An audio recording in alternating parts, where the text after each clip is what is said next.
Hi, I'm Will, and I created IQ Bar to empower doers like you with clean, delicious, low-sugar brain and body fuel. Millions of people rely on our protein bars and hydration mixes to win their day. Turns out Thomas Keller, Michelin star chef of the French Laundry, is one of them. We've teamed up with Chef Keller to craft a bar and hydration mix that marry world-class flavor with exceptional nutrition. Our special edition salted caramel chip bar delivers all the decadence of a fine dining dessert plus protein minus sugar and carbs. And our zero sugar yuzu mango hydration mix packs an authentic citrusy punch and a mental boost from lion's mane and magnesium. The best part? 10% of sales go directly to Chef Keller's nonprofit that supports aspiring young chefs. Great taste, great nutrition, great mission. Total no-brainer.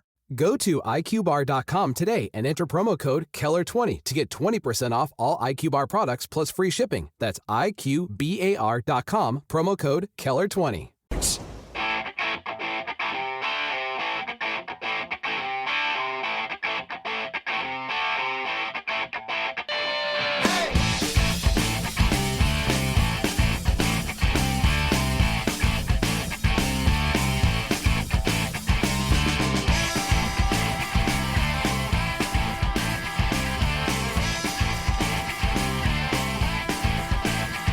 Well, blistering heat conditions persist here in Nova Scotia and across the country, really, just absolutely stifling heat out there and no end in sight, with a little bit of rain later in the week, midweek to Thursday, but just a small amount of showers, nothing substantial that we need.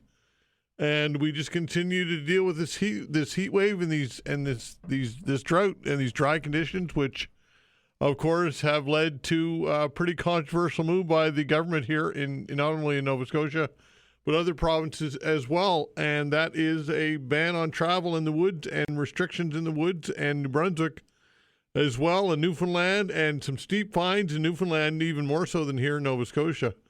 $150,000 in jail time, and just the government is in panic mode, I suppose, folks. Panic mode might not be the right way of describing it, but anyway, controversial moves.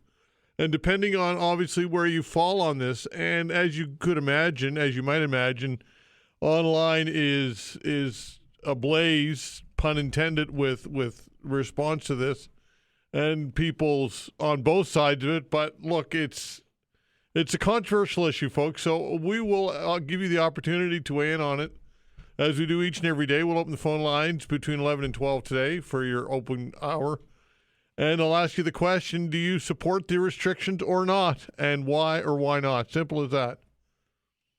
And give everybody the opportunity to have their say on both sides of it. Look, we hear the cries about not cries, but the concerns about civil liberties and all that goes with it, as, again, you might expect, and is as predictable. And I'm not saying that's not justified, but also you hear people saying, look, we need to support the government and its move here and its effort to not have a forest fire in Nova Scotia at a time in which conditions are, I don't know if unprecedented is the right way of putting it, but I think we would all agree that conditions are extremely vulnerable, and the possibility of a forest fire is very daunting, and we've been through this already in 2023, of course, with two wildfires, including the one here close to a home here in our home, in our midst of Tantallon, which destroyed over 150 homes.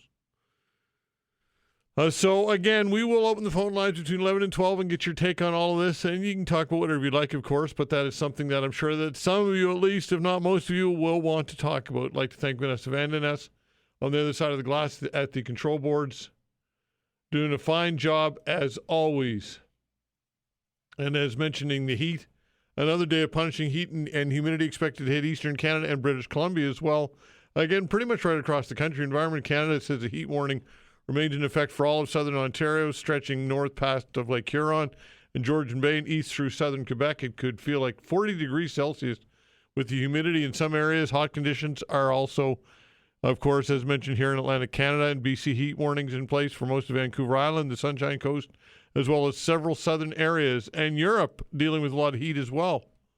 A blistering heat wave is gripping southwest France. Thermometers have soared to 43 Celsius in some areas. The National Weather Authority has now placed 12 departments of France's highest heat warning, anticipating exceptional heat stretching from the Atlantic coast to the Mediterranean plains. The red alert is reserved for extreme prolonged heat with major health risks and gives local officials powers to cancel outdoor events and public venues. The heat wave is expected to last all week long. So, again, not unique and isolated to this region, that's for sure. So, again, something that you can talk about when we open the phone lines, as mentioned, in about an hour's time. Welcome to the show, everybody. We appreciate it, as always. All right, it's a Monday. That means by tradition, we talk municipal politics from 10 to 11, and we have our councillors on the hot seat, and we'll do so again today. Joining us is Nancy Hartling on the phone, District 13, Prospects Road, St. Margaret's. Nancy, thanks for joining the show. We appreciate it. Thank you so much, Todd. I wish I was there in person to get you a coffee. Well, thank you very much. Laura White, District 7, Halifax South Downtown. Laura, thanks for joining the show. You're welcome. Good morning, Todd. All right. So give us a call if you'd like to chat with one of the councillors or both the councillors, 902-405-6000. That's the way to reach us. Again, 902-405-6000. Give us a buzz, 902-405-6000. Nancy, we'll start with you on these restrictions, which, of course, impact the entire province and many of our trails here in HRM. What is your takeaway on these restrictions, Nancy, and its impact on trails in HRM? I would say for District 13, we are grateful. I mean, no secret, District 13, we're very familiar with forest fires. We just had one at Big Indian Lake. I absolutely think it was the right call. Very, very appreciative. Laura, how about you? For District 7, this has the most impact on Point Pleasant Park. So we have part of that open. Sailors Memorial Way is open, but the rest is closed, except for we have Shakespeare by the Sea has an exception. So that's one way you can get into the park is to go see a show. Okay. How about some of the homeless people living in Point Pleasant Park? People experiencing homelessness. Laura, what's your messaging there? I don't have details on that. We were sent a memo. There's definitely lots of attention and more focus being drawn to people to either try and find housing solutions or really communicate the severity of the situation and make sure there's no fires. Okay, fair enough. 902-405-6000. Again, that's the way to chat with the councillors, 902-405-6000. I wanted to ask you about the Nova Scotia government released its long-awaited plan to address the future transportation needs of Atlantic Canada's largest city and the surrounding area.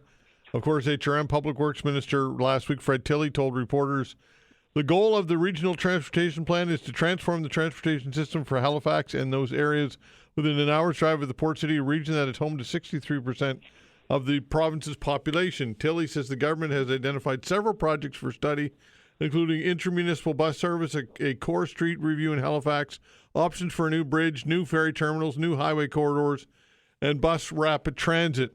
And, of course, pausing potentially bike lanes and some of those projects here in the city. Laura, what was your takeaway on this, I guess, first off? On the regional transportation plan? Yeah. I think there's some good things in there. My concern is, do the good things in the plan come out in what the province is interested in taking action on? So I think you have to be really holistic when you look at transportation, and that's my only fear, is that it does feel quite car-centric in what they want to do. I do really like the signal and the AI planning for traffic. I think that's great. Other great things I like to see in there is the HOV lanes and the intermunicipal transit.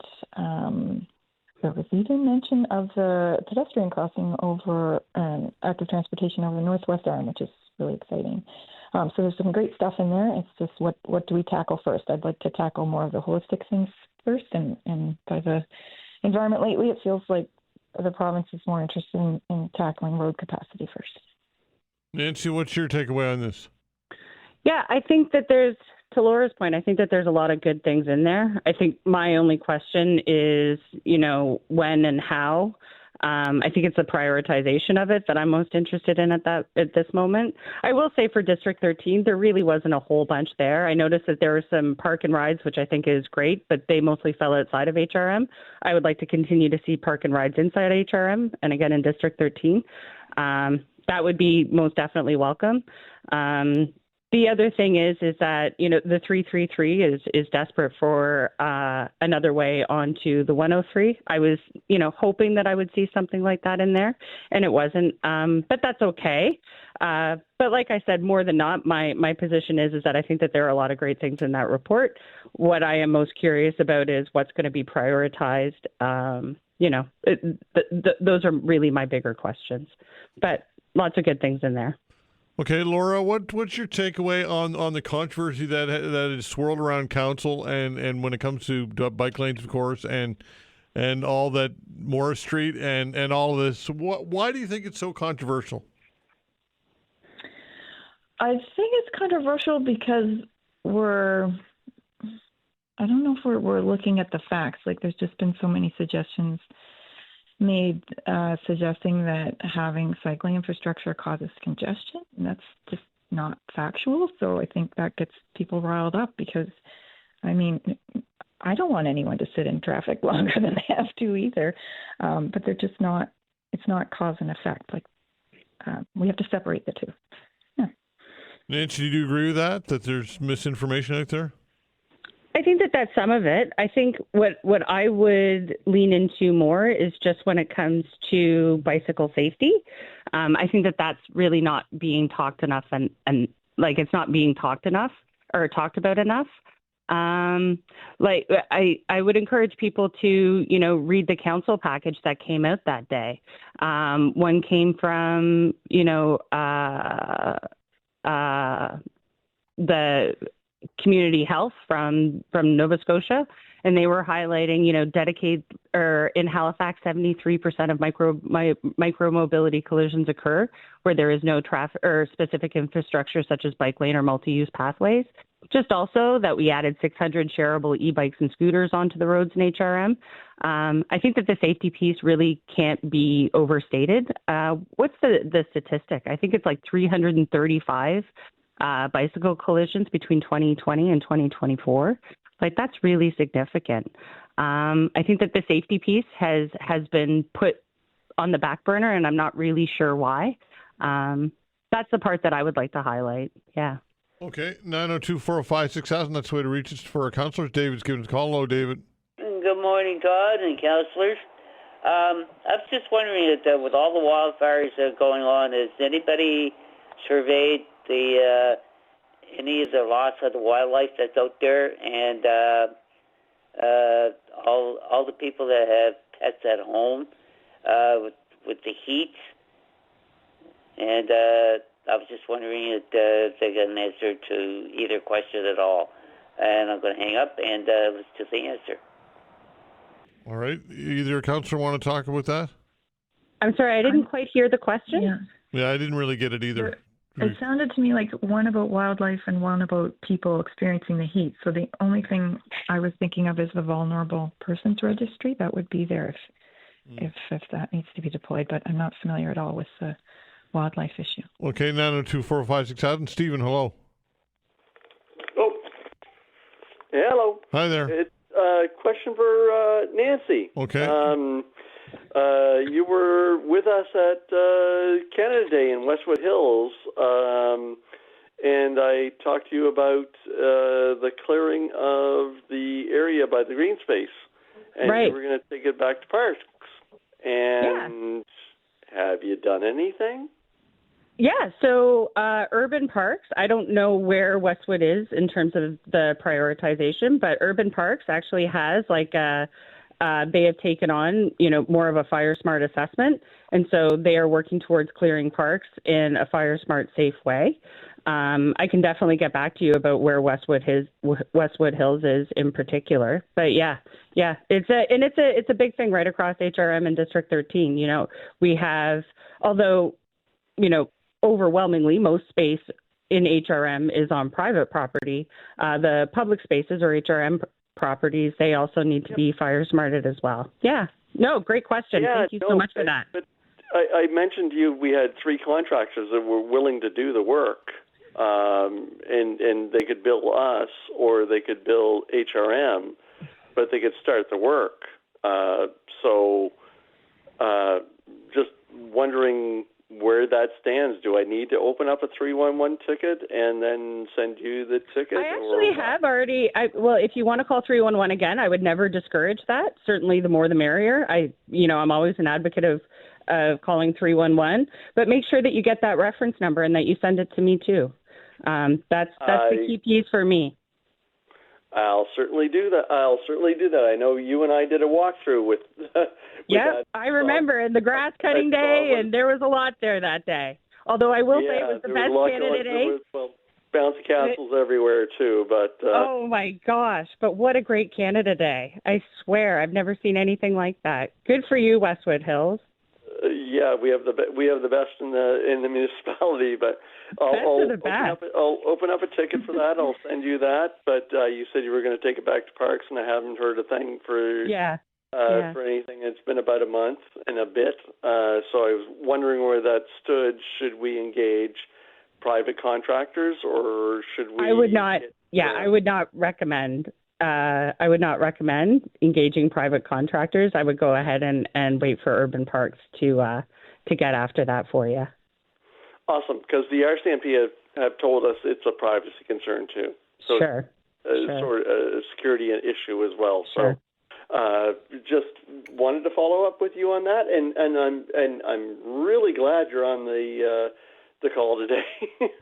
I always say this is the best. This is my favorite show. I love it. Thank you so much. Thanks, Stephen. Appreciate it. Thanks, pal. Awesome. Take care. Okay, take care. 902-405-6000. That is the way to reach us for our councillors. We'll be back.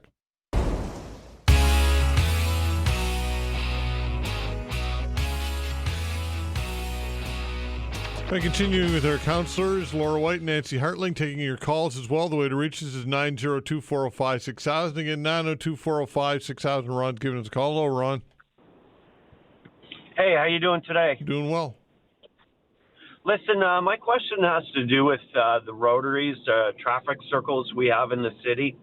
I know traveling around the city that there's a bunch of different size rotaries. Some are single lane, double lane, and triple lane rotaries. They paint them, and they do it quite often, but it doesn't seem that the paint on the ground lasts very long. And I find that once the paint has been removed from the surface of the road by vehicles, that people don't necessarily know which lanes they're supposed to be in. And my question is there a more resilient paint that could be applied to the road surface in order to extend the life of those lines and therefore allowing people to know exactly where they should be in the rotary? Hi, Ron. I'll take that one. It's Laura. There is a more durable paint. Sometimes you see it when, like on Vernon Street, where they mark the bikeway, that green paint. I know that's more durable, lasts longer than the white you normally see in a traffic circle. I don't know if they've considered changing the type of paint or just need to get out there and get it done. Do you have any? Sorry, I don't mean to interrupt. Do you have like a particular roundabout that you're speaking to? Is there one that's like? Well, I live up in Larry Utek, and every couple of months or whatever the case may be, I do see them painting it. But because of the wide trucks, buses, and stuff that go through, not all these vehicles can maintain their lanes. So they're wearing out that paint quickly. And a lot of the new drivers around here might not be accustomed to using rotaries. And without having those defined lines there, people are moving about the rotary and causing, concern with respect to accidents and stuff like that.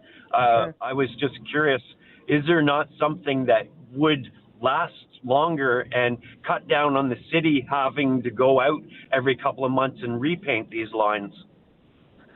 Yeah, there's definitely different types of paint. It's just the cost. What makes sense? Does it make sense to go out and paint more often, or do the more durable with the more expensive? I'm not sure. But definitely, if there's a particular one, I would call it into 311 to get some attention put on it. But I'm with you. I definitely rely on those lines to make sure I'm in the right spot in the rotaries. That's a great point. Thanks for bringing that up. Thank you so much. Okay, thanks, Ron. 902-405-6000. Gloria's giving us a call. Hello, Gloria. Good day, Todd. Thank you. What a beautiful day again. Yeah, not bad. My question is for Laura White. My question is, why would you not vote to rescind the motion to turn Moore Street into one-way? I couldn't vote that way, Gloria, because I just don't feel it's the right thing. I understand. Why is it not the right thing? Oh, sure.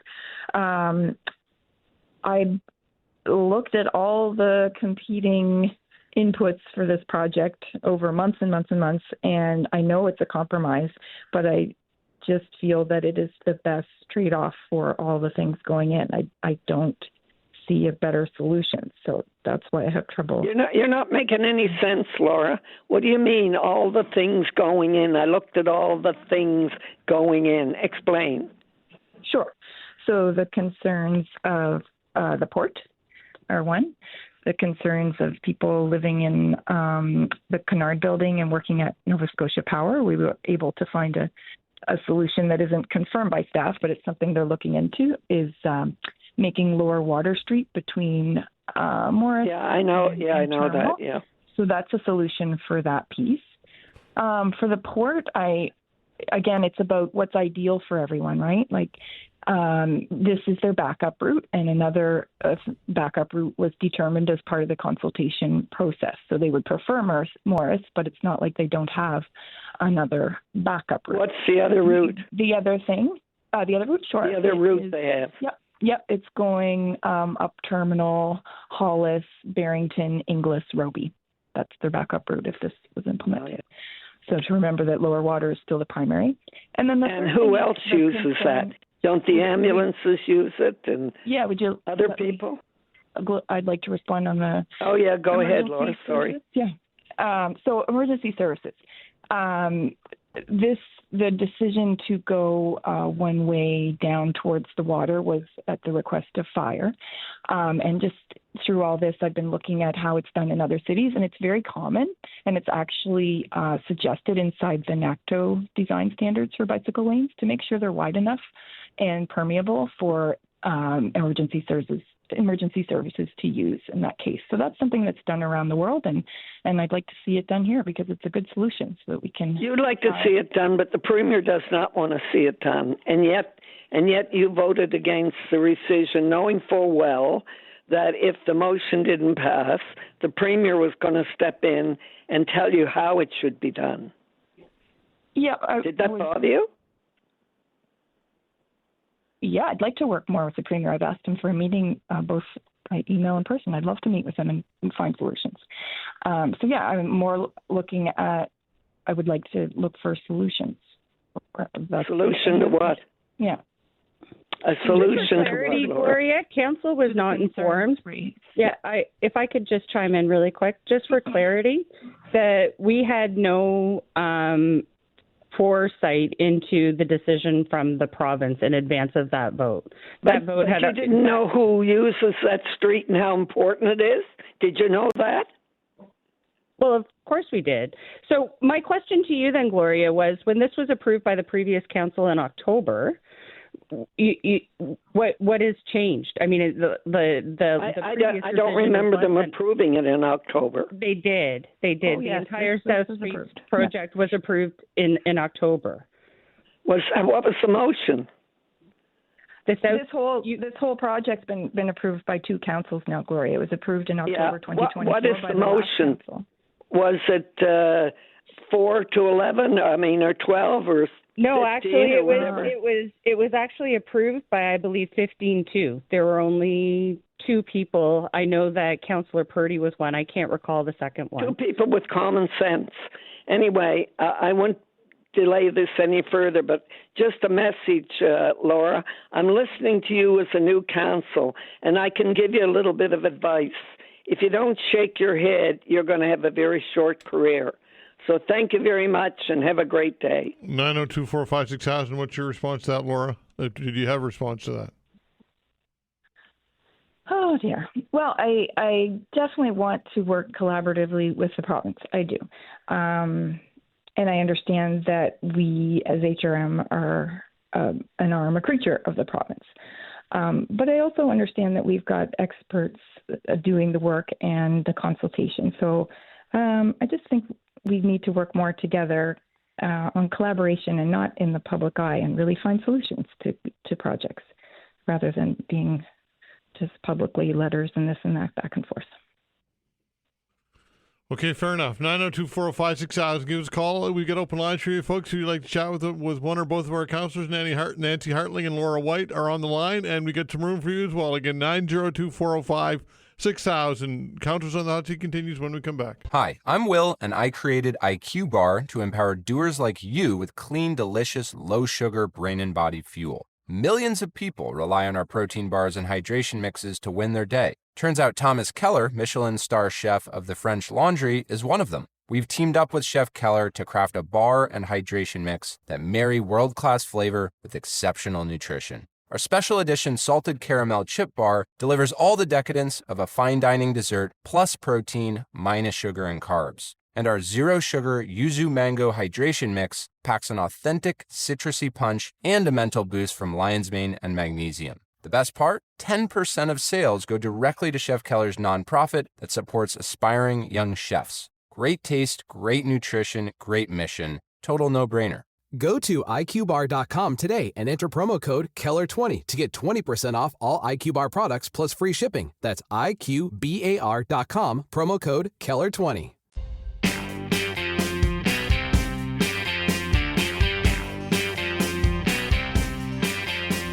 Continuing with our councillors, Nancy Hartling, Laura White, 902-405-6000. That is the way to reach us. If you'd like to chat with one or both the councillors, again, 902-405-6000. Jeff's giving us a call. Hello, Jeff. Yes, good morning to you and your councillors. Hi. This is a subject of concern being a driver and occasionally a crosswalker.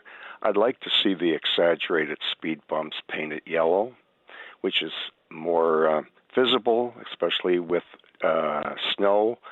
And as for the crosswalks, I'd like to see a consistency.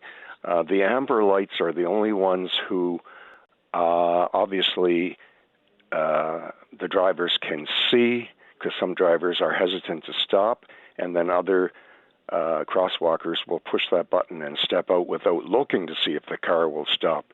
But effectively, as a driver, I find the amber ones are much more effective rather than the flags, and then some crosswalks don't have any indication for safety.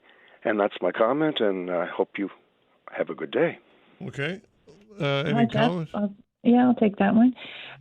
For the speed bumps, I hear you. If there's no paint on them, you really can't see them. And the municipality has gone with the posts with the bright yellow signs.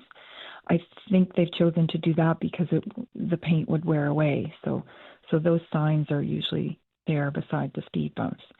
So I guess we have to look down and up at the same time. For the crossings, I'm not sure if I think you might be referring to the RFBs, the rapid rectangular flashing beacons. Those are great. They cost about $7,000 or more each.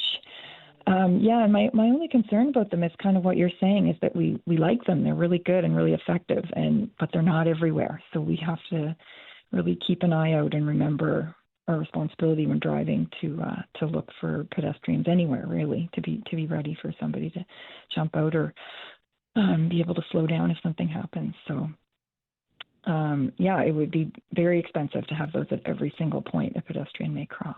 Okay, 902-405-6000. David, hello. Hello? Hi there, go ahead. Yeah, hi. I was calling about the bike lanes. Mm-hmm.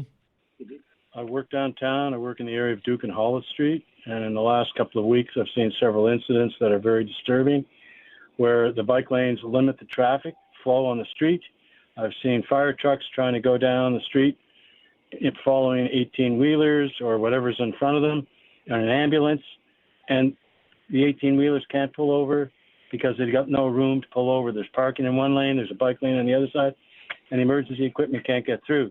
I've traveled to different spots in North America. I've traveled different places in Europe. People have painted lines on the streets. The concrete curbs with these silly green, flexible fiberglass or whatever they are poles interfere with driver visibility. They take up opportunities to park, even just for a minute or two, when there's no cyclists anyway. I watch every day to see how many cyclists go down Hollis Street on this bike lane, and they're very, very, very rare. And in the wintertime, guess what? They plow the bike lanes. It's absolutely crazy. Get rid of the curbs, get rid of these plastic posts, and paint a line on the street like they do through Europe. End of story. That's my comments on the bikes. Okay. Laura, a response? Well, I'll actually chime in first. I'll actually chime in first, just because I if I could be Councillor Hensby, who everybody knows is my favorite. He talks a big talk about that, and there is a lot of discussion going on at council. And who knows what that will look like moving forward. Just about how can we implement bike lanes more tactically. Is there an opportunity for us to be putting them in, better, cheaper, that sort of thing? So I think that there is an opportunity to expand that discussion for sure. I'll give you another example. I went to visit a business on South Park Street last year, and there was a bike lane on one side. So I'm in the side that the bike lane's on, but there's still parking allowed on the outside of the bike lane. So I pull ahead to back up into the spot that's available beside the bike lane. A bus comes the other way. They have to stop. All the traffic behind it has to stop. All the traffic behind me has to stop so I can maneuver into this tight spot for parking. And it holds up the traffic. And I just think the money the city is spending, and I don't know what it is that the bike lobby has over council, that they keep conceding to the bike lobby, do this, do that. Paint the lines and end it. I was a kid. I'm 72 years of age. As a kid, I drove through the city on a bicycle all the time. No issue. No bike lanes then either. It was just the motor vehicle act. Educate the cyclists. I find a lot of them are very strident in their views, that they're on a bike and they've got the right of way. And it's just absolutely crazy. And what do you do with the cyclists who what insurance do they have when they cause an accident? None. When I was a kid, you had to take a road test and get a license for your bike. Now it's freebie. And you see people with these little trailers behind their bicycles with kids in them, infants, 2-3 years old. Somebody hits them from behind. What are you going to do?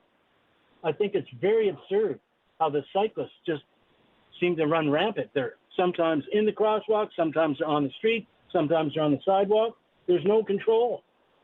Okay, Laura, what's your response to the cycling coalition that has an undue influence? What do you say to that? I'm just going to go a little bit wider here, a lot wider. This weather that we're experiencing is due to climate change. We have a massive global problem here. And this is one tiny solution, is because driving is not a sustainable mode of transportation. So what we're trying to do with our strategic plans is move to give people, offering them different ways to get around. The biggest one we haven't talked about yet is BRT. We need transit desperately. But we also need somewhere, like Nancy was talking about, like somewhere people feel safe, so that it's not just to protect the people that are cycling now, which is increasing year over year. There's statistics you can look at to see that. But it's really to encourage more people to do it. And so that will help us with our emissions. It'll help us with our road safety for people outside of cars. And it'll help for driving because there'll be fewer people in cars. So that's the vision. That's where we're trying to get. I recognize that there's problems. Not everybody follows the rules on their bike or when they're driving. So we got to work together and have some compassion for each other and find a way to do this, because a painted line is great in some situations, but this network in particular is called a AAA network, so it's meant to be for all ages and abilities. And I don't think I'd send my 5-year-old out on a painted line bike lane with busy traffic beside it. Well, there's very few 5-year-olds that need to ride in a bike lane to begin with. That's got these green poles and the curbs. If you go to Europe or look at things in Europe, Denmark's a great country for bicycles because it's flat. Switzerland, despite being mountainous, has many, many bike lanes, and they're all painted, but they all travel through the valleys. Halifax, topographically, isn't well suited for bicycles because you've got hills everywhere, and that's hard. I don't want to wear my suit to work and have to pedal up a hill and get my suit all sweaty, right? Sure, that's a great point. Where I live in Lawrencetown, there's a bike trail, and there's hundreds of people that use it daily and weekends. It's great. It's great recreation. But for people that live 20 kilometers away, driving a bicycle in February snowstorm to get to work on some kind of bike lane ain't going to work. And it doesn't work even on a sunny day like today. It's too hot. And do some traffic volume counts, please, of the bicycles that use Hollow Street. It's minimal. One day I saw 5 tourists going by at once. That's the biggest crowd I've seen. Yeah, we do have those numbers out there, and I hear you. Having the cycling lanes separate from traffic is the goal here. It's just that we're trying to retrofit a city that was built for cars for the last 80 years, so it's tough. So here's another point. I drive a car. Mm-hmm. I pay taxes. Pay taxes on my fuel. Pay taxes on my car. And every day, I shouldn't say every day, I'm hitting potholes, one after the other, because they're not attended to. Yet we're spending millions on bike lanes. Spend the money, fix the potholes. It's safer for cyclists. It's safer for drivers of motor vehicles. Yeah, the money that we spend on our cycling infrastructure is far, far less than we're spending on our road network. Well, there may be, but I guess my point is we don't seem to be spending enough on the road work that needs to be done. And what are you going to do about insurance for cyclists? Like, where's the fund? I have seen a cyclist on a 4-lane street, I forget the name of the street, on Prince Albert Road. I'm driving in the lane close to the center. There's a crosswalk. A lady's walking with her baby carriage and a dog beside her. She's in the crosswalk. What does the cyclist do? He's to the right of the vehicle beside me, and he almost runs into him because he's so strident on his bike. Okay? Yeah, that's not acceptable. And I look at the lady, I look at the guy. Yep. Yeah, I know, but nobody's enforcing them. You see these people with these blue things, the scooters, there's no horns, they zip down the sidewalk, they zip down the street, their helmets aren't on. Who's paying for their head injuries? That's taxpayers. And I don't mind the scooters and stuff, but you got to do some enforcement. So to get back to my story about the fellow on the bicycle, the lady beside me, her windows are down, my window's down. I said, buddy, you're an effing asshole. And he gives me a finger. And next thing we come up to the next stop, she looks at him and says, you know, buddy, you are an effing asshole. And it's just, that's how bad some of these cyclists are. You guys don't appreciate it. Okay, Dave, we're going to move on. Thanks for the call. 902-405-6000. Not sure where else we can go with that. Let's talk to James. Hello, James. Hi. I'm just calling briefly, as opposed to the previous caller, to thank Councillor White for standing up for her principles. You know, Halifax, luckily we now have something like a master plan for transportation, but in the meantime, global warming, we're all experiencing it. Wildfires, maybe not in Nova Scotia, but hopefully not coming soon, but climate change is happening, and we need to devise ways to get to work and do your stuff without driving a vehicle. Bus, ferry, bike, whatever. But anyway, that's my little, but I commend Councillor White on standing up to Gloria McCluskey. I didn't get your name. His name's James. James. Thanks, James. James, I live in your district. Okay, thanks, James. Yeah, what was I going to say about climate? Like, adaptation is huge for us. We need to be looking at ways to adapt to this and also mitigate, because we're a tiny part of the problem in Canada, but we can be an example to others, and we really need to look at ways to adapt. And our Halifax plan is doing that. Hey, James, thanks for the call. Great. All right, take care. 902-405-6000. That is the way to reach us for our councillors. Again, 902-405-6000. Councillors on the Hot Seat continues when we come back. Thanks.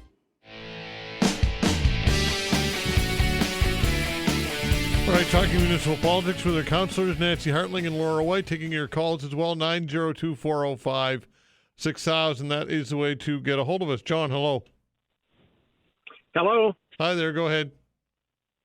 I want to ask about, is it true that there's no policemen out now doing enforcement as far as speeding goes and everything to the councillors?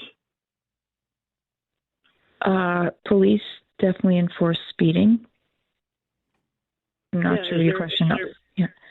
Well, I talked to a policeman not too long ago, and I asked him, how come there's nobody up on Dunbrack Street, especially between Carney Lake Road, where Dunbrack starts, all the way to the old Sambro Road, and people are doing 120, 130 kilometers an hour, and there's nobody there enforcing the speed limit. And when I asked him about that, he says, well, we don't have a committee now or an enforcement that does that goes out and enforces that law. Oh, is that true? I'm not sure about that, I'll rule, but I would definitely. Okay. Yeah, I'll chime in. So what I can say for sure is that you need to be diligent when you see reckless or dangerous driving. Call the non-emergency police line, call 311. I will say people sometimes get frustrated because they say, well, I called and nothing happened. It's not just, calling once. It's the volume of calls that really, really makes a difference. So when you see dangerous driving, absolutely report it. It's very significant that you do that. So just know that your calls do make a difference. The volume of calls makes a difference. You didn't answer my question, though. Is there nobody out there now enforcing this law? No, there absolutely are. There absolutely are police, that are. That street on Dunbrack Street is. If there was anybody there, they not only speed quite a bit on that road or street, whatever you want to call it, is even when the light is turning yellow, and they're at least 100 or 200 meters away from it, they speed up and go right through that. And I know the law says that when you see a yellow light, you're supposed to stop and not go through it. Nobody does that up on that street. They just speed up and go through it. I think it's terrible that there's nobody, and yet I see policemen sitting on side streets trying to catch people that aren't stopping at stop signs. But there's nobody up there trying to catch speeders. Yeah. And I just think that's not right. 311 is great, and you want to start there, but also contact your counselor for the area. I'm not quite sure if that's. And the other thing I just like to mention is that if I called up and complained about somebody that is breaking the law, I have to go to court and everything in order to be a witness to all this stuff. And nobody wants to do that because you're taking your time away from yourself to have to go to court to testify. I've been told that when I called up. Well, so what's what I the can answer tell to you that? is, so there's a couple things there. And so first of all, if you see reckless or dangerous driving, like if you see an impaired driver, call 911. If you see, consistent or you see, speeders and things, call 311, call the non-emergency police number, 902-490-5020. And then if you know of a crime or if you know of something illegal and you don't want your name involved, call Crime Stoppers. They're very much a thing. Their number is 1-800-222-8477. They actually also have a web form. It is completely anonymous. So those would be the three pieces of information that I would leave with you. Okay, thanks very much. Thanks for the call. 902-405-6000. Ken, hello. Hello, Todd. Thank you very much for taking your call. Sure. I'd like to also say thanks to the councillors for your service to your communities, and I do enjoy this part of the week. I want to make reference to the bike lanes and the issue of water and transit. I understand the bike lanes are Halifax-centric, and I live in Fall River. I don't have access to water. I'd like to. Those in the community that have access paid for the pipe to go by their house, and if the pipe went from the road to their house, they paid for that. And I'd be happy with that if I could get water. And I just don't understand why bicycle lanes are more important than the basic needs for water or transportation and housing. I would suggest that you put a circle around all the bicycle lanes, and inside the circle, make it user pay. Add the tax to those people who have access to that, because I certainly don't. Whatever I have access to, I'm happy to pay. I'd be interested in your comments. Hey, Nancy. I'm not sure that I fully understood the question. Is he still on the line? Yeah. I'm sorry. Go ahead, Ken. Repeat your question, please. Yes, I'm still on the line. I'm from Fall River. Some people in the community have water because the pipes were put through over their property at the road, and they paid for that. If a pipe went from the road to their house, they paid for that, a portion of it. I'd like to see the bike lanes be a user pay. Just draw a circle around the places that have access to bike lanes and make the people inside that circle pay for the bike lanes. Because I do not think bike lanes are more important than water, housing, or transit. And I just don't understand your priorities. Is that clear enough? Yep. So what I would say for the rural districts is that when it comes to bike lanes, getting cars off the road still benefit rural and suburban districts. It helps our ability to drive cars in the municipality or to get to other services. It's the net benefit of getting cars off the road. That would be my first response in terms of, but the other thing is that there is cycling infrastructure outside of just where there are, protected bike lanes in the urban core. There are lots of, connected bike lanes, amongst trails and all kinds of other things right across the municipality. So I appreciate the intent of the question, but that would be my first response. I don't know, Laura, whether you have any other thoughts. Well, just thinking that we can do multiple things at the same time. We don't have to totally set aside some things and completely put all our efforts and money into one thing in order to move forward. So that, and then user pay, I'm definitely open to user pay. I wouldn't really think applying it to cycling infrastructure makes sense because it's a net benefit to society. Like, I think we need to look more at maybe user pay for things that are detrimental to society.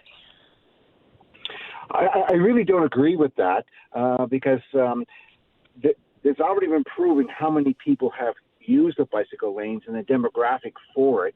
We're an aging population, and simply saying that it puts cars off the road, the government's going to double our population.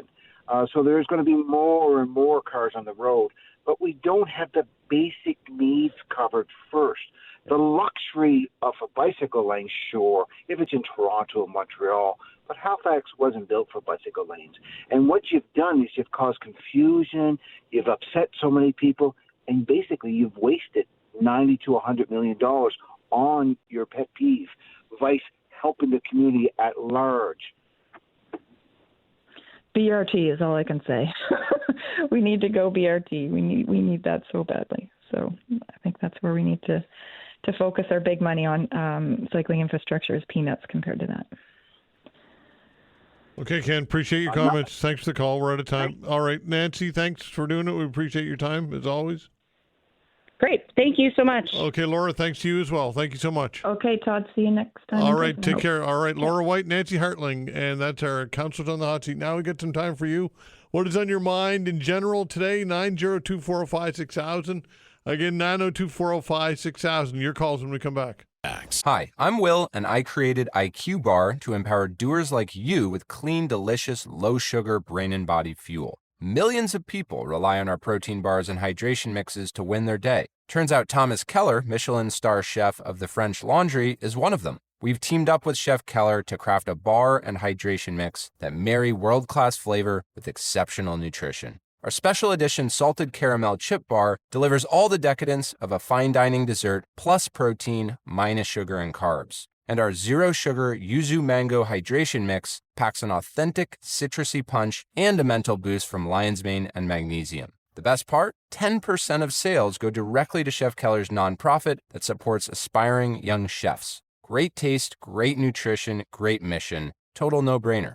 Go to IQBar.com today and enter promo code KELLER20 to get 20% off all IQ Bar products plus free shipping. That's IQBAR.com, promo code KELLER20.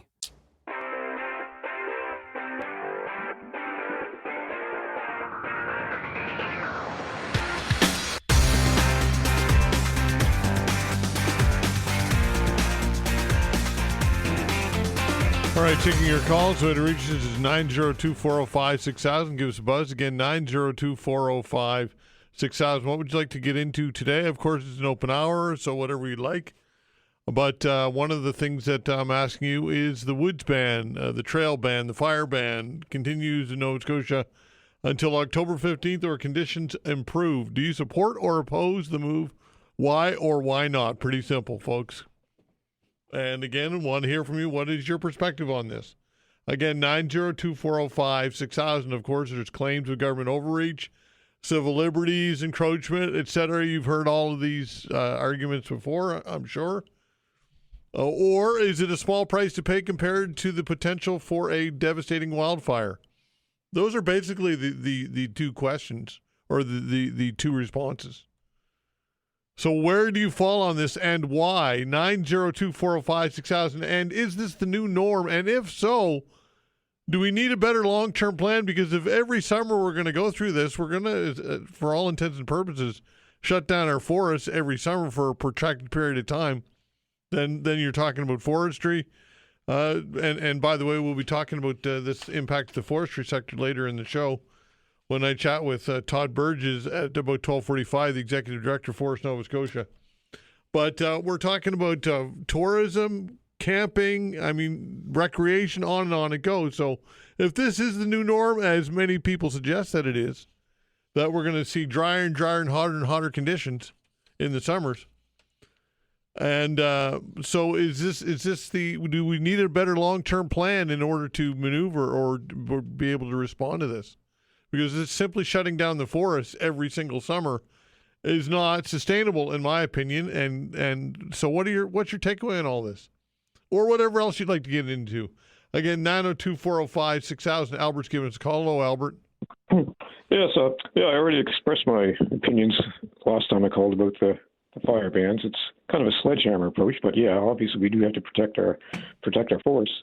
And yes, it looks like it may be a long-term problem. And if you live up you work in the agricultural sector, you definitely know dry summers have been a long-term problem already. This is just the worst, and it may be a long-term plan. It's a question: is that CO2 emissions, or is it other things that they're geoengineering projects they're doing to try to modify the weather that are backfiring on them? I know we'll never know. But in speaking of the environment, I'd like to switch my concern to the urban forest.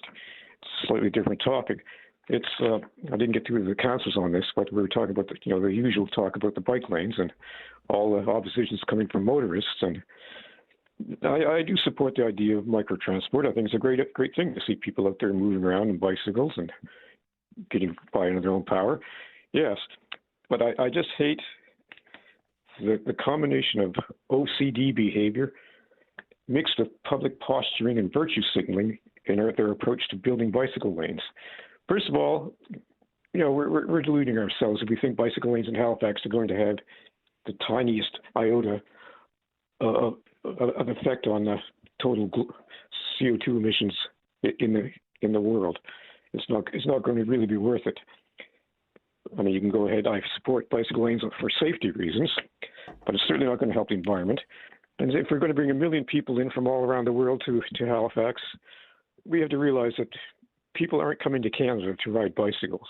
They're coming to Canada and being brought here solely for the purpose of consumerism, to buy expensive vehicles, to live in expensive apartments.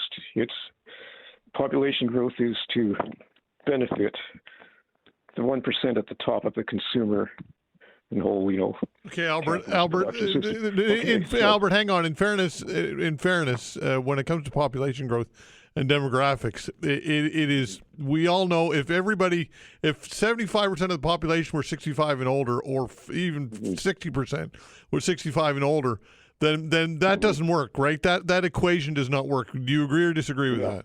I agree, but it's also a short term. Okay, so I guess my point is, Albert, and then I'll give you ample time to respond. My point is your claim that bringing people in is to get people to buy expensive vehicles and to support the 1%. I fundamentally don't agree with that. I think in theory it's designed to shift our demographics. Whether or not you agree with that or not, but to me that's what the goal is. Yeah. Yes. Okay. I take your point on that, and I didn't really want to get off on that tangent. So I wanted to stick to the topic of our urban forest. Okay, so we could talk for half an hour about the other one. Okay, so I'm talking in defense of our urban forest, and I never hear anybody defending it. The fact is, if you look at a flow chart of one single hardwood tree, and I'm a hardcore pro-environment, what one single hardwood tree will do to clean the air, not just CO2 they convert back into oxygen, which, 1 million people are going to need lots of oxygen to breathe in Halifax. So the effect of one single tree, no one's ever done any empirical research on how many vehicles you would have to take off the road to replace the environmental benefits of one single tree.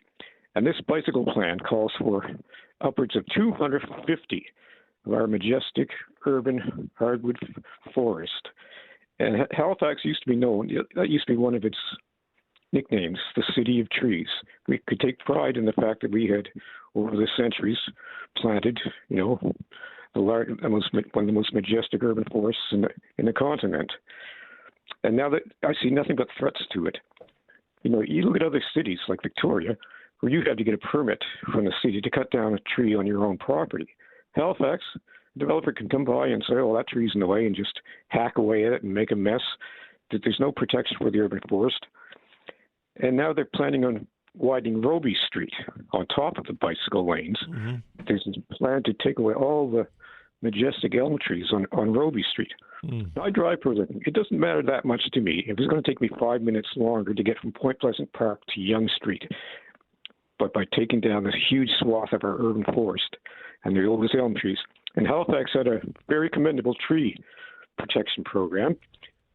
The elm trees have been pretty well wiped out in the province, but in Halifax has maintained an island of defense against the Dutch elm disease.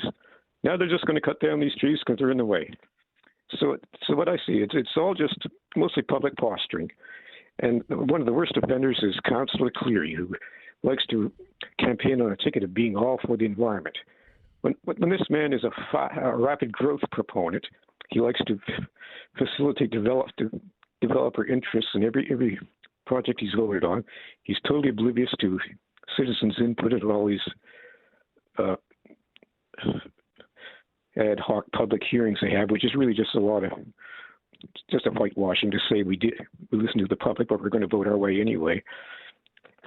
I actually heard this man at one time was actually scolding some public citizens at a public hearing because they wanted to preserve a little copse of trees in their neighborhood because it added to quality of life and all the reasons that people need trees. And he was scolding them, saying, "Come on, people, it's just a clump of trees."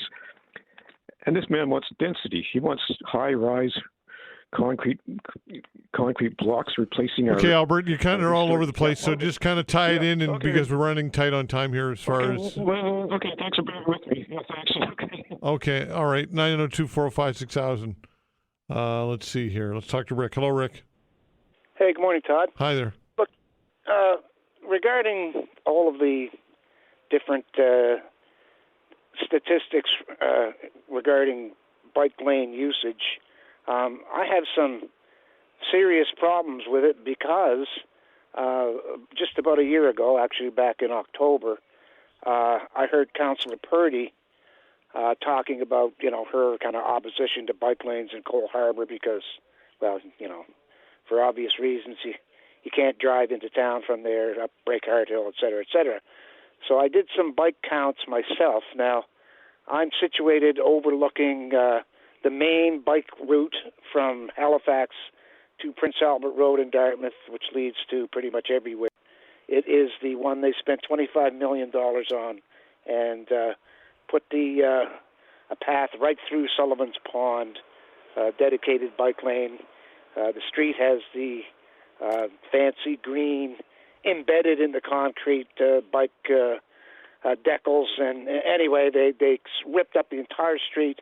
They even went so far as to put no crown on the street, so it wouldn't upset the bike drivers, I guess. Anyway, if there is a route in Dartmouth that has the most bike usage, it's that route, and that's the one that I've been studying for a year. So I promised Councillor Purdy that I would do a bike lane count series for the fall, the winter, the spring, and the summer. And last week I completed the summer on Thursday and Friday. And the statistics are irrefutable because I do it with time-lapse video. You can count 2 hours of bike traffic in 7 minutes. It's the most beautiful system, you could imagine. So I did the bike counts for Thursday and Friday. Thursday was about 50. This is the rush hour period from 4 until 6. And Friday was 35. And this is consistent with the low numbers that I got during the spring. It was about 55 or 60. The winter was, the most I got was 12. And these are all fine days. They're not days with inclement weather. I tested one rainy day in February, and it had 2 bikes, the bravest of the brave. So this is for a period of a year, and it's so easy to do. There's no hidden bike counters under the pavement. It's not mysterious. It's accurate. And Chris Purdy suggested that I send these videos to the clerk. So at least the first 2, October and February, are at the city clerk's office, and they're actually there for they're on the public record. Mm-hmm. So that's what she did. So if people try to tell you that there are 10,000, 70,000 bicycles, it makes no sense to me because I have the evidence to the contrary. Anyway, that's it. Okay, Rick, appreciate the call. Thanks for the work. 902-405-6000. We'll continue with your calls when we come back. Facts. All right, continuing with your calls. 902-405-6000. Joe's giving us a call. Hello, Joe. Hi, Todd. Todd, I'd like to make a comment in saying that one of the most, in my opinion, intelligent and relevant and entertaining features of your show is when Gloria McCluskey phones in. And I think she's one kick-ass lady, and because of her age, of course, she's not going to be our mayor, and I'm forlorn about that. But are you familiar at all with Jeff Blair and Kevin Barker's show? They do the commentary on the Blue Jays. Yeah, I'm familiar with it, yeah. Yeah, pretty good team. I think it would be a wonderful idea, which probably never happened, that you and Gloria should team up and have a commentaries on your show and throw all these questions and issues back and forth. And the other thing, she's quite a lady. Mm. The other thing is Tim Houston and his posse's decision to close down a lot of the wooded areas in Nova Scotia was it's a no-brainer, and anyone with a couple of living brain cells should understand the impetus behind what they've done. That's all I got to say, Todd. Have a good day. Thank you. Okay, thanks for the call. 902-405-6000. Look, I understand what the impetus of it was, but does that justify the measure? I suppose that's the question, right? We get why. Yes, everybody agrees that the conditions are extremely dry. Everybody agrees nobody wants a fire. Everybody agrees that the potential risk is there, but does it justify the measures taken? That is the question. So the impetus, yes. The measures, that's another debate. 902-405-6000. Tim, hello. Hey, Todd. How are you? I'm well, you? Oh, not too bad. Yeah, I'm calling in to talk about that. I agree with most of the fire ban. I do not agree with the restrictions of the woods. When I drive down the street and I see people flicking lit cigarette butts out the window, or people sitting at bus stops having cigarettes, flicking their ashes right into the ground, like sitting on the ground, or in ball fields having smokes off on the side of the woods while watching games, how is that remotely fair? That's absolutely intolerable. Why is there no increased fines for people smoking, flicking butts out the window? You can't tell me you've never seen someone flick a lit cigarette butt out a window. Absolutely, I have, for sure. Okay, so I understand what you're saying, but it's not people that are hiking in the woods or people that are on their bicycles that are creating this problem. So I just wanted to point out that side of it, because if you know what I mean, if you're taking away people's rights to exercise, but you're allowing another segment of the population to continue this destructive behavior, all because what? Maybe because of the government making revenue off of it, so they didn't want to restrict it. That's the best I can figure. Well, how do you restrict, Tim, people flicking cigarette bushes out the window? How do you stop that? Well, there's 1 million people in Nova Scotia. How do you stop everybody from going in the woods? Well, okay, but I think that's probably it's pretty difficult to stop somebody from flicking cigarettes out the window, is it not? It's just what I'm saying though is just as difficult to monitor 1 million people going in and out of the woods as it is. Same thing. You got to catch them doing it. Well, you catch the people sitting on the side of the. Like I said, I took a drive yesterday, but he was sitting at the bus stop, sitting in the grass, flicking his ashes right into the grass. Yeah. Like you can't tell me that's responsible. Yeah. Or you can tell me that's responsible. No, I agree. I agree with what you're saying. So what do you? So your message is what? What's your core message here? If you're going to punish people for just getting simple exercise, shouldn't you be also being equally fair and saying, okay, if you get caught doing this, doing that? Like, I agree with the vehicle ban. Mm-hmm. That's fair.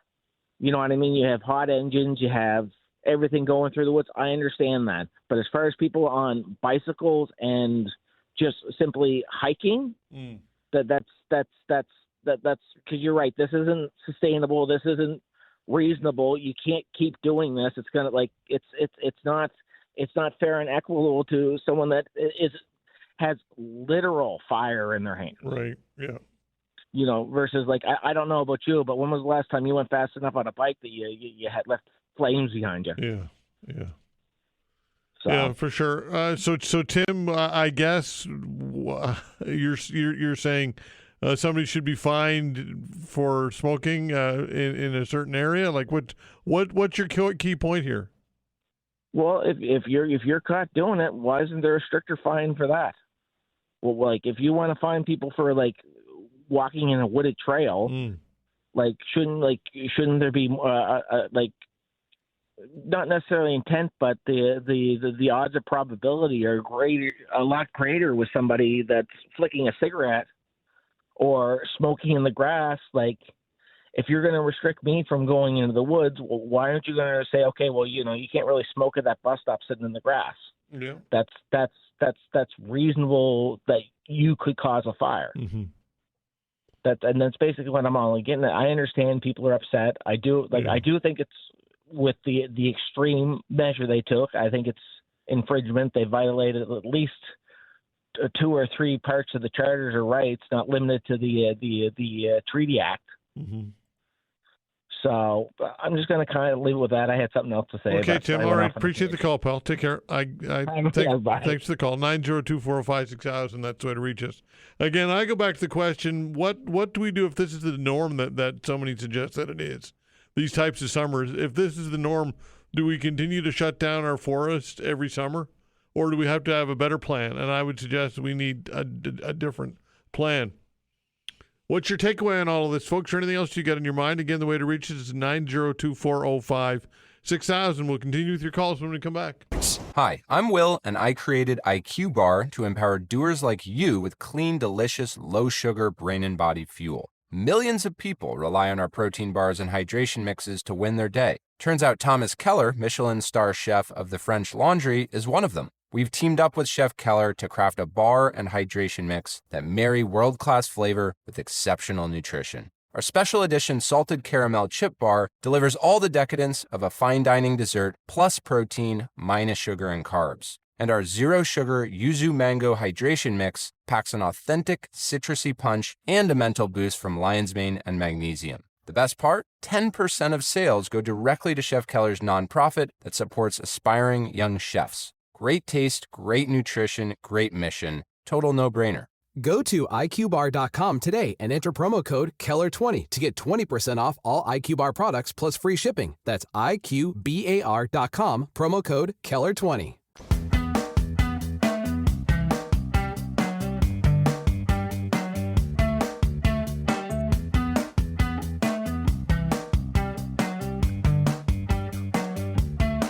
All right, continuing with your calls, 902-405-6000. Vince is giving us a call. Hello, Vince. Good morning. Thank you for supplying this wonderful forum that has some good integrity Always enjoy it. Thank you. I was going to comment on the bike lanes, but this whole damn forest thing, and you're asking a really important question. I drove through both fires in 2023 coming back up from Yarmouth with my gal, and I can assure you that everybody all the homes that we passed, some are there, some are no longer there, businesses that were damaged, all of those people are believers right now, I guarantee it. And I think it only comes down to, I come from BC, where forest fires were quite common, especially in the interior. If one of those beasts comes close to your property or arrives at your property, you have no patience for idiocy in the world. And then you come to the flip side of it, which is your question: how do you maintain this, especially when our climate looks to be going into a hotter, drier spell for the long term? It's a manpower question, and we don't have the firefighters, nor do we have the policing forces to, go after the cigarette people or to go after, people who are wandering in the woods. I think honestly, and the money that it would take to supply that policing force would be huge. Second, and to that then is, if you were sitting at the meetings trying to figure out what to do and why the multiple provinces are stepping in this direction, is how big a deterrent do we need to scare excuse my French, but scare the crap out of people enough that they will think twice. And I think the $25,000, which I think is hugely steep, but it's enough for people to think twice.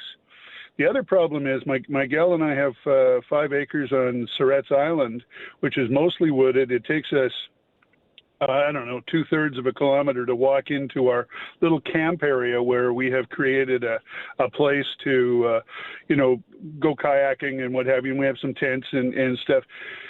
Apparently, we're allowed to use our discretion on our own property to walk in, although the writing says we'd prefer if you don't. We can use our ATV, but we'd prefer if you don't. So there's a lot of confusion in the dialogue as well that's coming from the government. But I don't know. I don't think there is a solution that wouldn't entail a huge man force to actually make any other alternatives work. Yeah. And realistically, to scale that up would take, obviously, years and years. Yeah, well, it would. It would absolutely. And of course, our firefighters really only have massive experience after 2023. Yeah. We were bringing in U.S. people as well. And BC, they got a lot more experience. But we don't have the Mars water bombers here that they had out there. Not that I know of anyway. And we only have a few helicopters in this province that are capable of doing some work. So it's, I don't know, it's a deterrent. Just quickly on the bike thing, I left 5 years ago. I left Victoria, BC. 7 years ago, they stripped the roads and put in bike lanes. Mayor Lisa Helps decided to push forward the healthy agenda, I guess. They stripped out some of the most beautiful trees out of the Inner Harbor. The tourist appeal, the quaintness, everything changed. The accidents became more. They put in the bike lane, but you'd stop in your car for a red light or a stop sign. These guys just kept going down the bike lane, crossing the main streets. There was very little regard for any kind of motorized traffic, and it was way more confusing. And I honestly think the money they spent there just completely messed up downtown Victoria. I know quite a few of my friends and my family refuse to go downtown now because it's such a confusion. And Halifax was structured even more because it's so old. It's structured based on, the early 1800s and late 1700s. It's not built for this kind of behavior. You look to Europe and they have full communities which are just bike only. And so that makes way more sense to me, but that again is not practical. So I think the $93 million or whatever they're projecting for that project is wasted. Okay, Vince, great comments. Thanks for the call, pal. Hey, no worries. All right, take care. 902-456-6000. Chris is a first-time caller. Chris, hello. How you doing, Todd? I'm well, you? Good. Well, every Monday I think of Gloria because when those councillors are on, I shake my head with their answers every Monday. But I got a question for you. So with these bike trails and that, so is the one going right all like Joe Howell and all the way to Chain Lake, that's all wood, so are they closed now? Yep, they would be, I would think. If they're going through wooded areas, they're closed. So that's a bike trail, though, that we spend lots of millions or, hundreds of thousands of dollars on, and so now those bike trails are closed? Yeah, I would say, I don't know for sure, but if it's through the woods, I would say they're closed, yeah. Well, so how are the bikes getting around, how those councillors say, everybody's going to get rid of the cars and ride the bikes. So how are they getting around now? Those bike trails are closed because they're in the woods. Well, I mean, these are some of the questions that people are raising and asking why. How does this make sense? Because yeah, there are a lot of networks which connect communities. I think of Clayton Park, for example, and there are areas in which you walk through trails and they're in some cases paved trails and not all that long, but they go through a wooded area and they connect communities. And now people aren't able to use those, so they have to go walk around and go down to Dunbrack and up Dunbrack, and then takes considerable amounts of time. So yeah, these are legitimate issues, Chris, that you're raising, and some people are wondering how does this make sense, and does it make sense? And again, this is leading people to question the logic or lack thereof behind some of these decisions. Yeah, well, it's hard to it's definitely hard to understand which way to go, and it's 50-50 with this ban, but 50-50 in what way, Chris? 50-50, what do you mean by 50-50? Well, I mean, 50 people are upset of it, 50 people I see. are okay, but then they're with it, and I mean, I think Chris, it's unfortunate because when you look at it logically, and there's legitimate. I can get why people would say this does not make sense that you've got trails within HRM that connect communities in particular or parts of bike networks.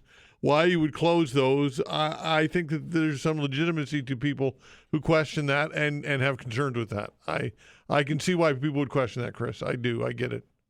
Yeah, and that would have been a good question and try to get the councillors to answer, and I bet you they didn't have an answer for it either. Their answer would be that they didn't make the decision, that the province has made the decision for them, so I think that would be their response. Yep, I agree 100%. Yeah, okay, Chris, thanks for the call. Thanks. All right, take care. 902-405-6000. That is the way to reach us. Let's see here. Let's talk to Ken. Hello, Ken. How you doing? I'm well, you? Fabulous. Listen, I'm just going to make it short and sweet. Every province should have 2 water bombers, and Tim Houston, I agree with him 1,000%, because just like that person was talking about a little earlier about the people at the bus stops putting their butts on the ground whenever like this or throwing them in a thing, it takes one person, right? Out of the millions of people that walk through the trails, one person. Because, example, a few weeks ago, we were walking a trail and someone was sitting on a bench looking at the phone and smoking a cigarette, right? Yeah. So that one person with just a misplace of, I think I got it out and scrubbed it into the ground like this, could start it. So I'm sorry to everybody else that's upset about not walking in the woods, but it just takes that one person. And then everybody's going to blame, it's just the fact. Tim Houston is actually right now. Until we get some rain, it's a friggin' tinderbox out there. That's it. Thank you. Okay. Appreciate the call. 902-405-6000. Sean's giving us a call. Hello, Sean. Hey, Todd. I'll just say a quick thing about the whole Tim Houston thing is he's completely lost my trust, which is sad because I did genuinely like the guy, but I will never, ever be able to cast a vote for him again because of this. He says it's the experts and the experts. Well, Todd, we've been through this before, and I argued on this show many times with the COVID restrictions and all the 6 feet apart, and the experts said this. I did the exact opposite. I didn't listen to the experts. I didn't get the vaccination. Turns out the experts were wrong, and I know more people that wish they didn't get it that are still getting it. So I'll just leave it at that. It's a massive overreach.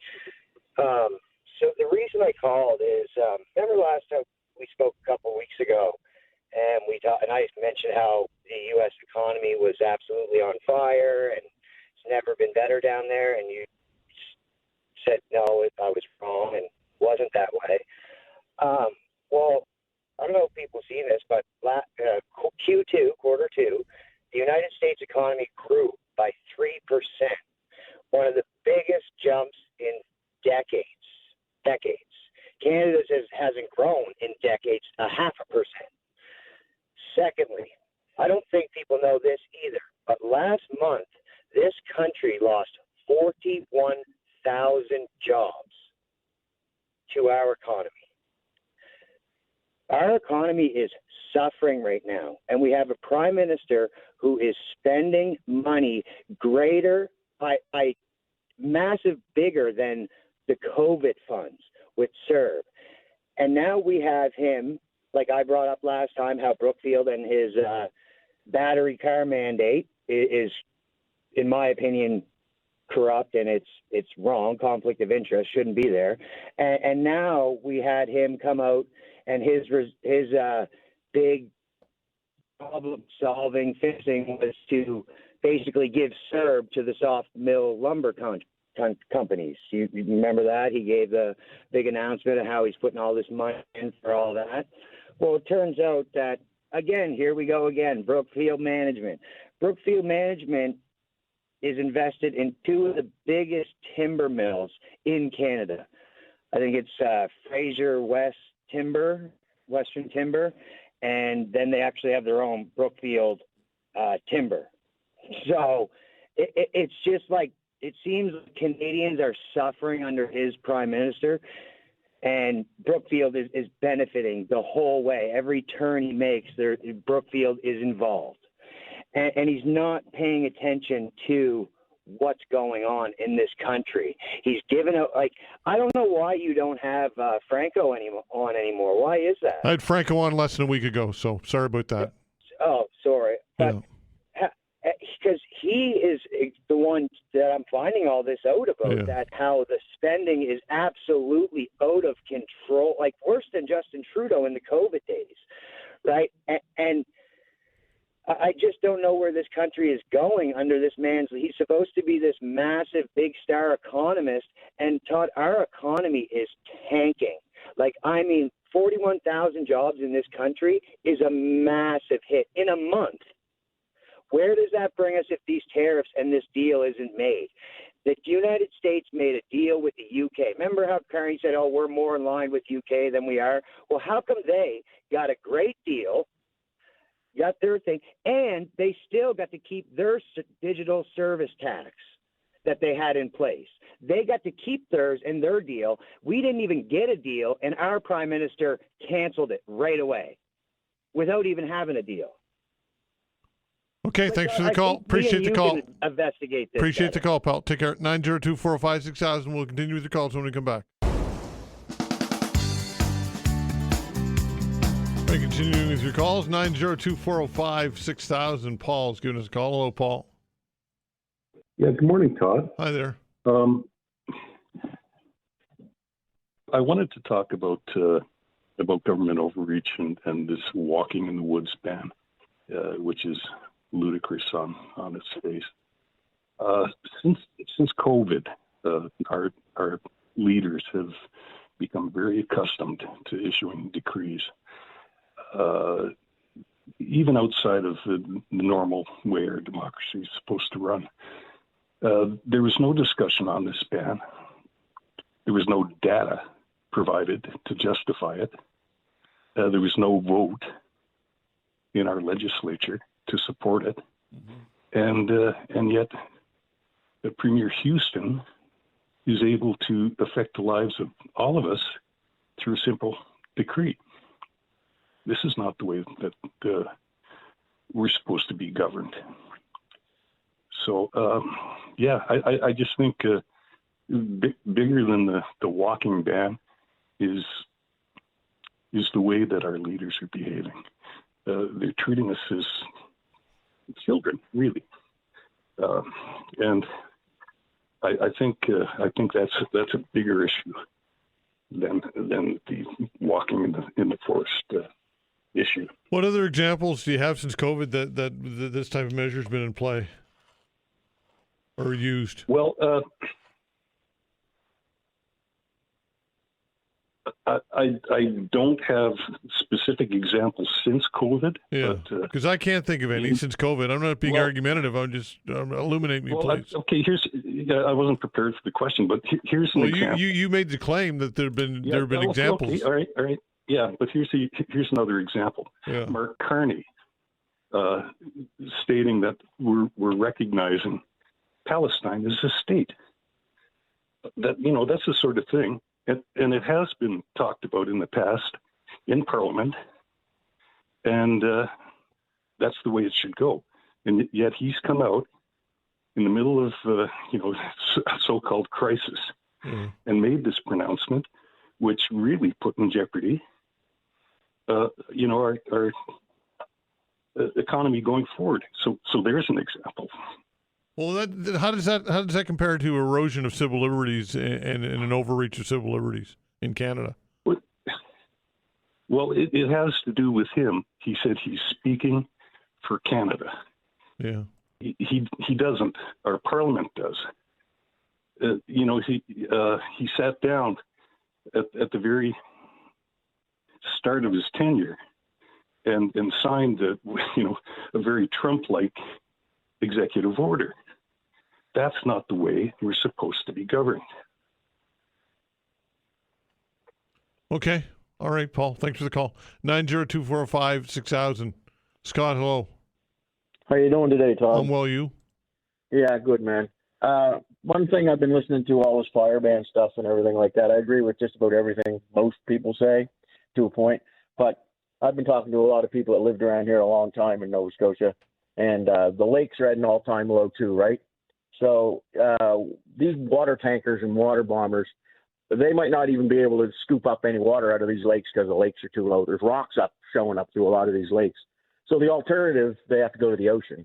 If you have a fire, say, in the middle of Nova Scotia, that's going to take time for them to go get water and come back. So, I mean, there's all kinds of parameters around this as far as safety goes, but I don't think anybody really realized that there's a lot of rocks showing up around the lakes where I am. Yeah.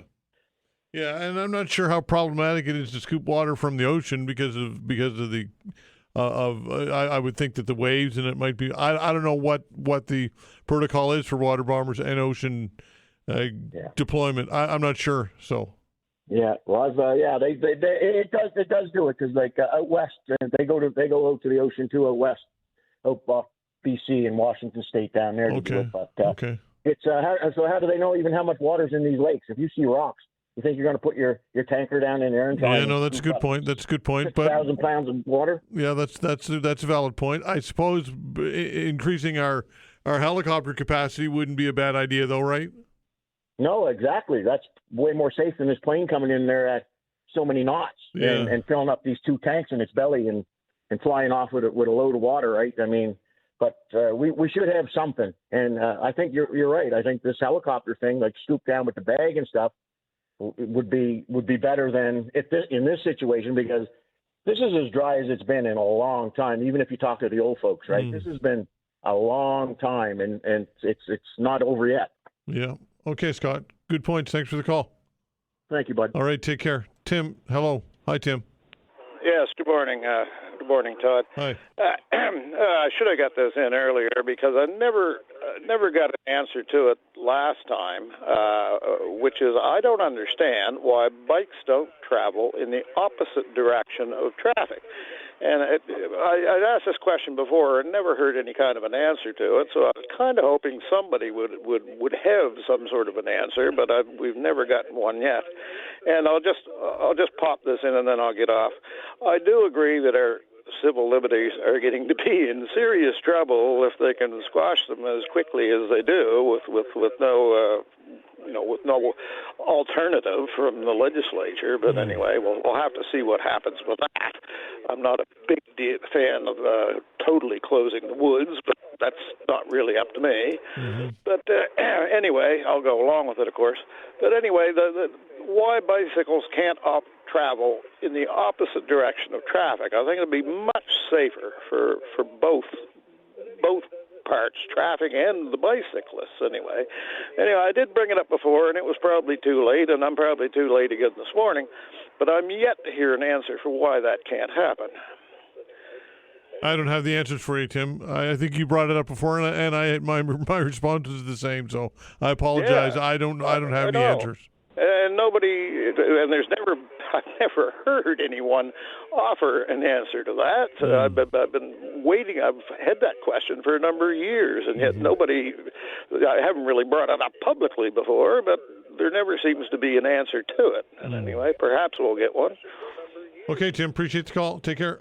All right, thank you. All right, take care. Thanks for the calls, everybody. We appreciate it very much. And we'll open the phone lines again tomorrow between 11 and 12. Nova Scotia AI metal detectors coming to the province's hospitals. We'll discuss this with the union president when we come back. Hi, I'm Will, and I created IQ Bar to empower doers like you with clean, delicious, low-sugar brain and body fuel. Millions of people rely on our protein bars and hydration mixes to win their day. Turns out Thomas Keller, Michelin star chef of the French Laundry, is one of them. We've teamed up with Chef Keller to craft a bar and hydration mix that marry world-class flavor with exceptional nutrition. Our special edition salted caramel chip bar delivers all the decadence of a fine dining dessert plus protein minus sugar and carbs. And our zero-sugar yuzu mango hydration mix packs an authentic citrusy punch and a mental boost from lion's mane and magnesium. The best part? 10% of sales go directly to Chef Keller's nonprofit that supports aspiring young chefs. Great taste, great nutrition, great mission.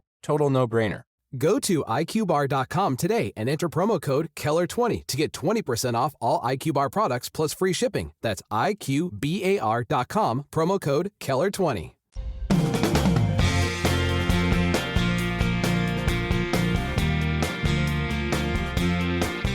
I saw the story on the CBC website last week. Nova Scotia Health is planning to ramp up security at hospitals across the province this fall by installing metal detectors that use artificial intelligence to identify weapons. Move comes after 3 employees were attacked by a patient at the Halifax Infirmary in January. 2 of the victims were stabbed. Joining us to talk about all this is Sandra Mullen, president of NSGEU, representing the workers. Sandra, hello. Good morning. All right, so tell us about you applaud this move, and I guess tell us about the concerns that you've heard from your members when it comes to safety and security at hospitals. Absolutely. As you indicated, there was certainly a serious incident noted in January of this year. But our members have been reaching out to us and speaking with their employers for many, many, many months to indicate that the level of violence is escalating, as they have seen across the province in the ERs, but not just in the ERs, in numerous other areas within the hospital. So the concern is definitely how can we mitigate those incidents.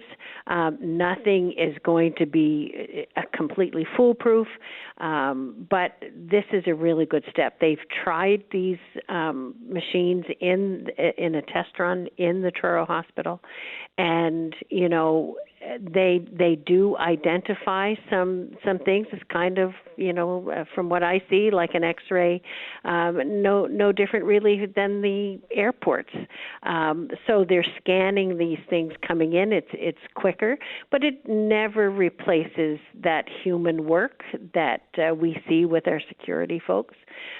So definitely want to see the use of these to assist in mitigating any incidents that we have seen with certainly with weapons and so on. We do know that other things can happen that might not be detected. So there always should be the need for having security there as well. And also if someone's identified with carrying something considered to be a weapon, somebody needs to be able to be there to remove that. So it's definitely a step in the right direction. Yeah, you were talking about the project in the Truro Colchester East Hants Health Center, a 12-day period. In that time, the health authorities said 7,400 people walked through the system in the emergency department, and 49 prohibited items were spotted, mostly pocket knives and box cutters. So it works, right? Or certainly, like you said, it's not perfect, but it helps. That's for sure. It helps. Yeah, absolutely. You know, we've been sitting on a Safety Innovation Fund committee that was formed out of the most recent nurses contract, where they dedicated $7 million to spend on security across the province. That kind of measure is what's going to protect all the staff who work in these hospitals. All right. So when it comes to safety and in hospitals, how much are you hearing from members that this is that they're concerned? How often do you hear this? We hear it whenever you get an opportunity to talk to these members. They will tell you that the level of whether it's frustration and anxiety that comes into whether it's long wait times, waiting to see to have their needs dealt with at whether it's ER or wherever, that is a concern. And so the better we can do preventing these weapons from coming in, it's certainly good for all of the members who work in there, but there's more to do. There's whether that's personal safety devices for folks, because you never know when somebody may escalate, and certainly violent behavior doesn't always require a weapon. So we need to keep those staff safe as we can. And when I say we, it's the employer's responsibility to keep staff safe. Also, while doing so, you're keeping the members of the public safe, other patients, other persons going into that hospital.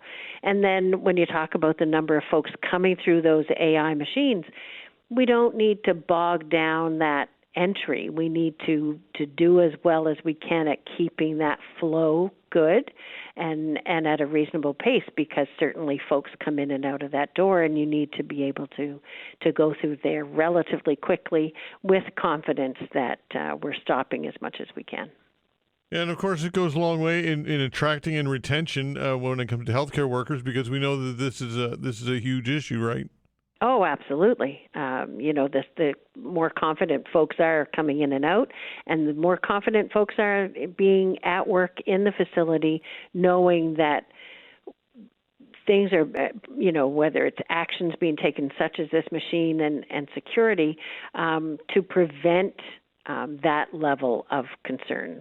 Like I say, there's still behavioral issues that folks will have to deal with, but we need to do as much as we can to prevent the worst case scenarios. Okay, and I suppose that at some point you would want to see it even expanded out to beyond what they've talked about already, right? Oh, absolutely. There's more work to be done, and certainly they're going to trial these machines in hospitals where they've identified some concerns before, but this should be going across the province. Okay, Sandra, appreciate your time. Thanks so much. Thank you. Take care. Sandra Mullen, NSGEU President. And a couple of emails now in regard to, or in response to our call-in segment. And Jennifer says this, we got through one weekend of the Woods ban. Looks like we'll have a few more. Well, I'm primarily okay or understand the ban. My main question to Premier Houston would be, what is the plan for next year? Because they can't do this every year. Should we have repeats of this type of summer? What's the plan? And that was one of the key points that I brought up. Exactly that.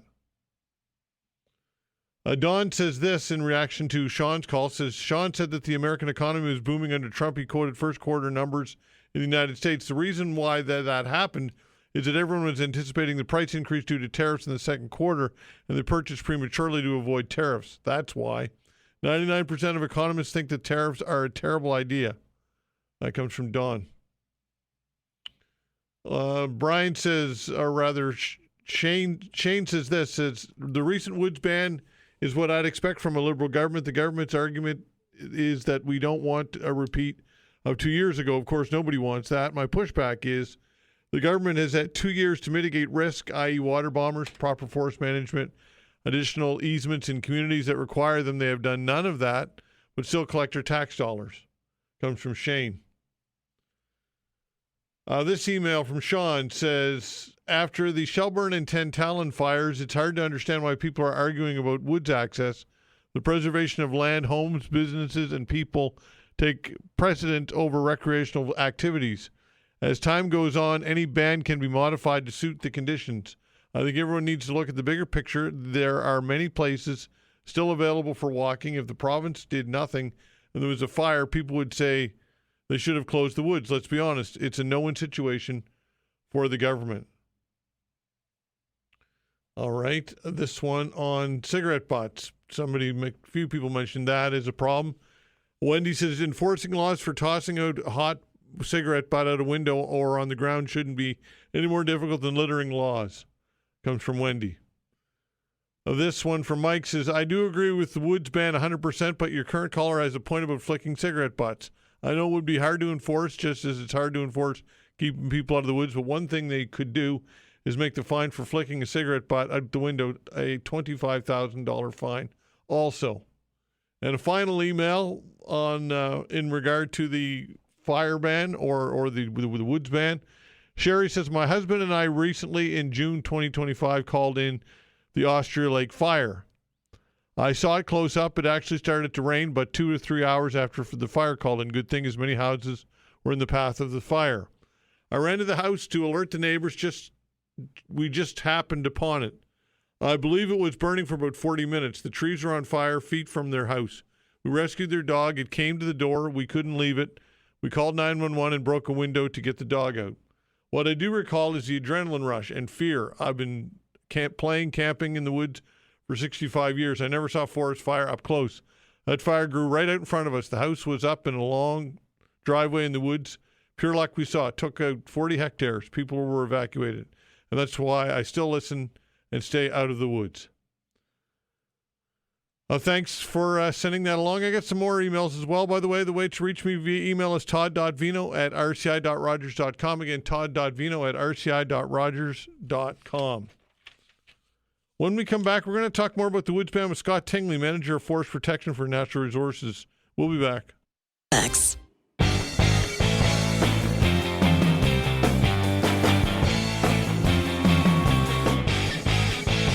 Scott Tingley is Manager of Forest Protection for the Natural Resources Department here in Nova Scotia on burn restrictions, fines, and the increased risk of wildfires throughout the province. Scott, thanks for joining the show.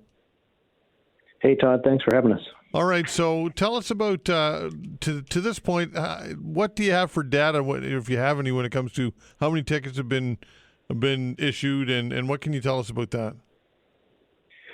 So there's been 6 woods travel related violations that have been ticketed, and we've had 2 in relation to open burning since the proclamations have been put in place. Okay, and so are those fines have been when what's the timeline for fines to be collected? I think each ticket would have unique circumstances. I don't have specifics for each ticket, but there's been 6, like I said, 6 travel related and 2 open fire ones issued since the proclamation has been put in place. Okay, and tell us about how many calls that you've received, or how many calls is the province getting when it comes to the. There's an information line, is there not, or is there's a method, or there's a process for people to call and I guess tell on people or alert officials that this stuff is happening? Is that accurate, or? Correct. Yeah, we have a reporting line. It's a 1-800 number. It can be found on our website, and that's the number intended.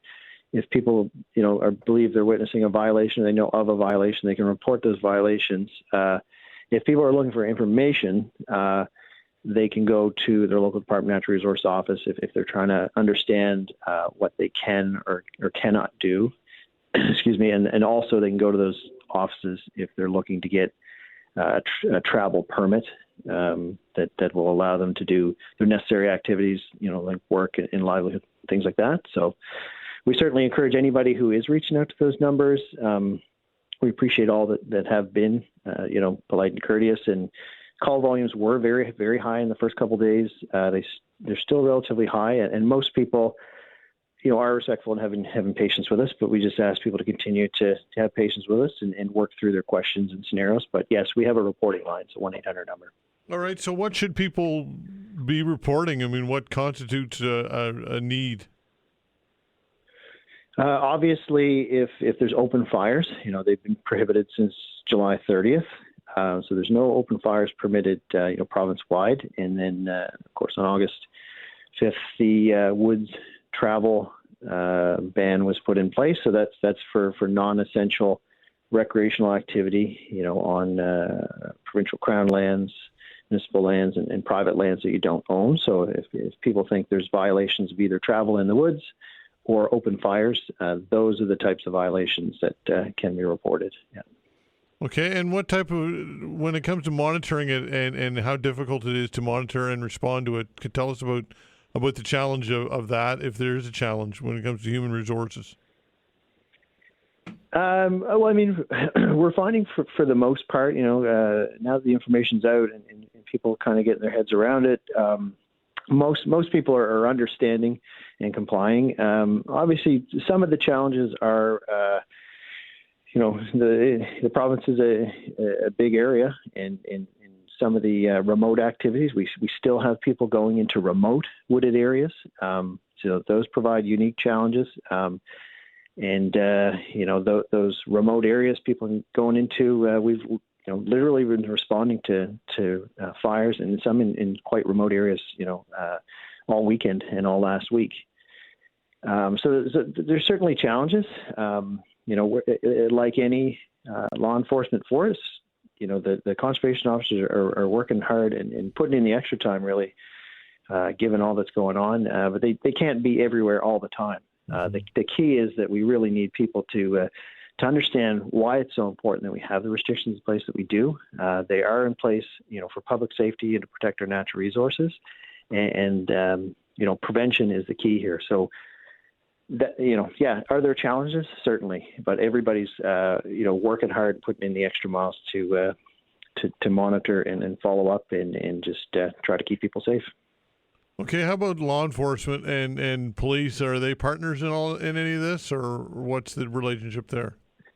Yeah, absolutely. The primary enforcement is through the department and the conservation officer service, but we have the police forces around the province also are providing support, and in some cases I understand have been following up, investigating, and enforcing the proclamations as well. I don't have the numbers right at my fingertips, but we are monitoring, if they're issuing any tickets as well. We're collecting that information as well. But yes, we're partnering up and getting support where they can. Okay, what other message do you have for people here when it comes to conditions and all this? People, because look, there are people who oppose these measures. Obviously, I'm sure you're hearing it. But what message do you have for Nova Scotians who may be not on board with it? I suppose. I mean, the basic message is it is incredibly dry in the woods. And yeah, we're getting a lot of questions about and comments that their specific activity they feel they're not going to cause the fire. The bottom line is so dry. If we have people in the woods, we will have fires, and that's been demonstrated this past week. We have been responding to fires, and it's because there are people in the woods. We understand it's frustrating. I feel, I like to be in the woods just as much as anybody.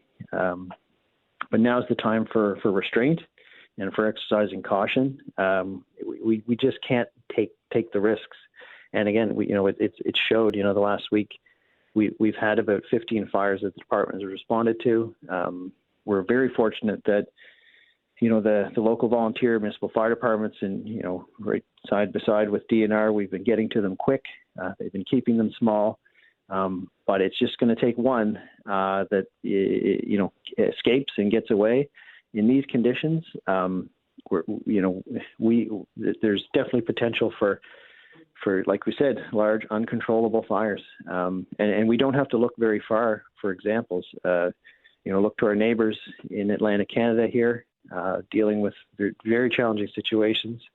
Western Canada has been dealing with it all summer. They've had a very, very long summer, so we're our thoughts are with our folks, our partners and our friends and our families, and our neighbors here that they're already in this situation. We don't want to be there. That's the point of this.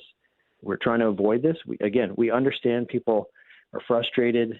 It's inconvenient here for a little bit, but we're like everybody else. We're hoping for that rain and relief sooner than later. But right now, it's so dry and we don't have any relief in the forecast. That's why we need the restrictions and the restraint in place that we're asking for.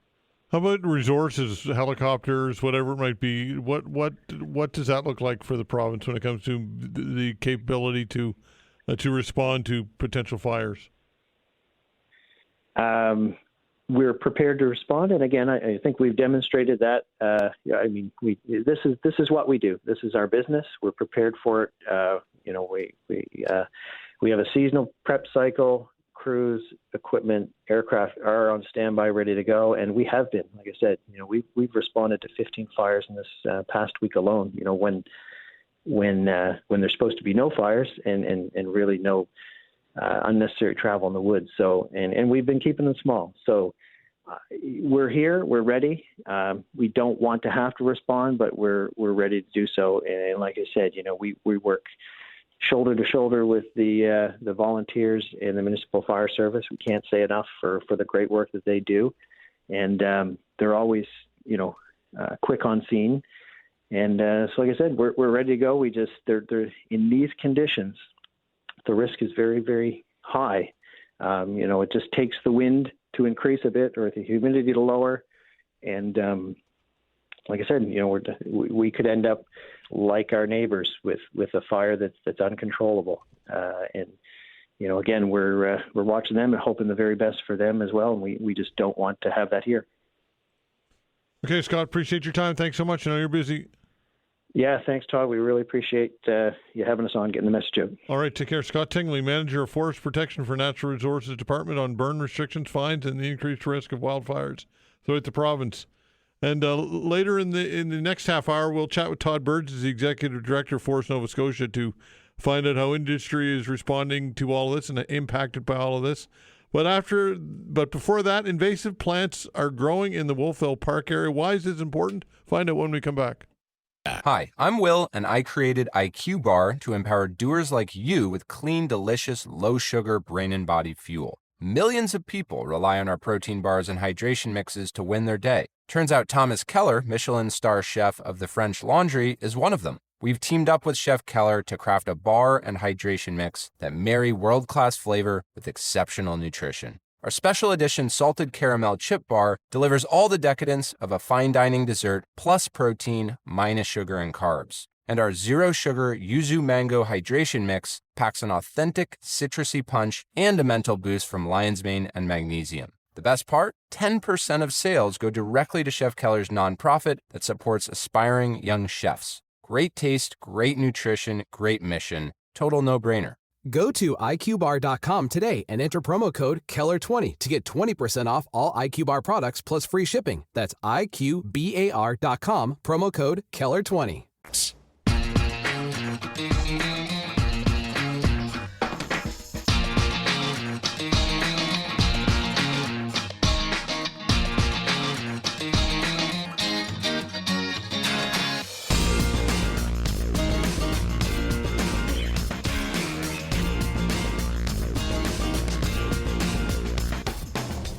All right, let's see here. I got some things to pass along to you. This story I thought was interesting. Labatt is one of Canada's most established and leading brewers, but the company's value extends further than providing Canadians with beer. Beginning Sunday evening, this would have been yesterday, Labatt's Brewery began shifting from producing beer to producing clean, drinkable water to support the community in a time of need.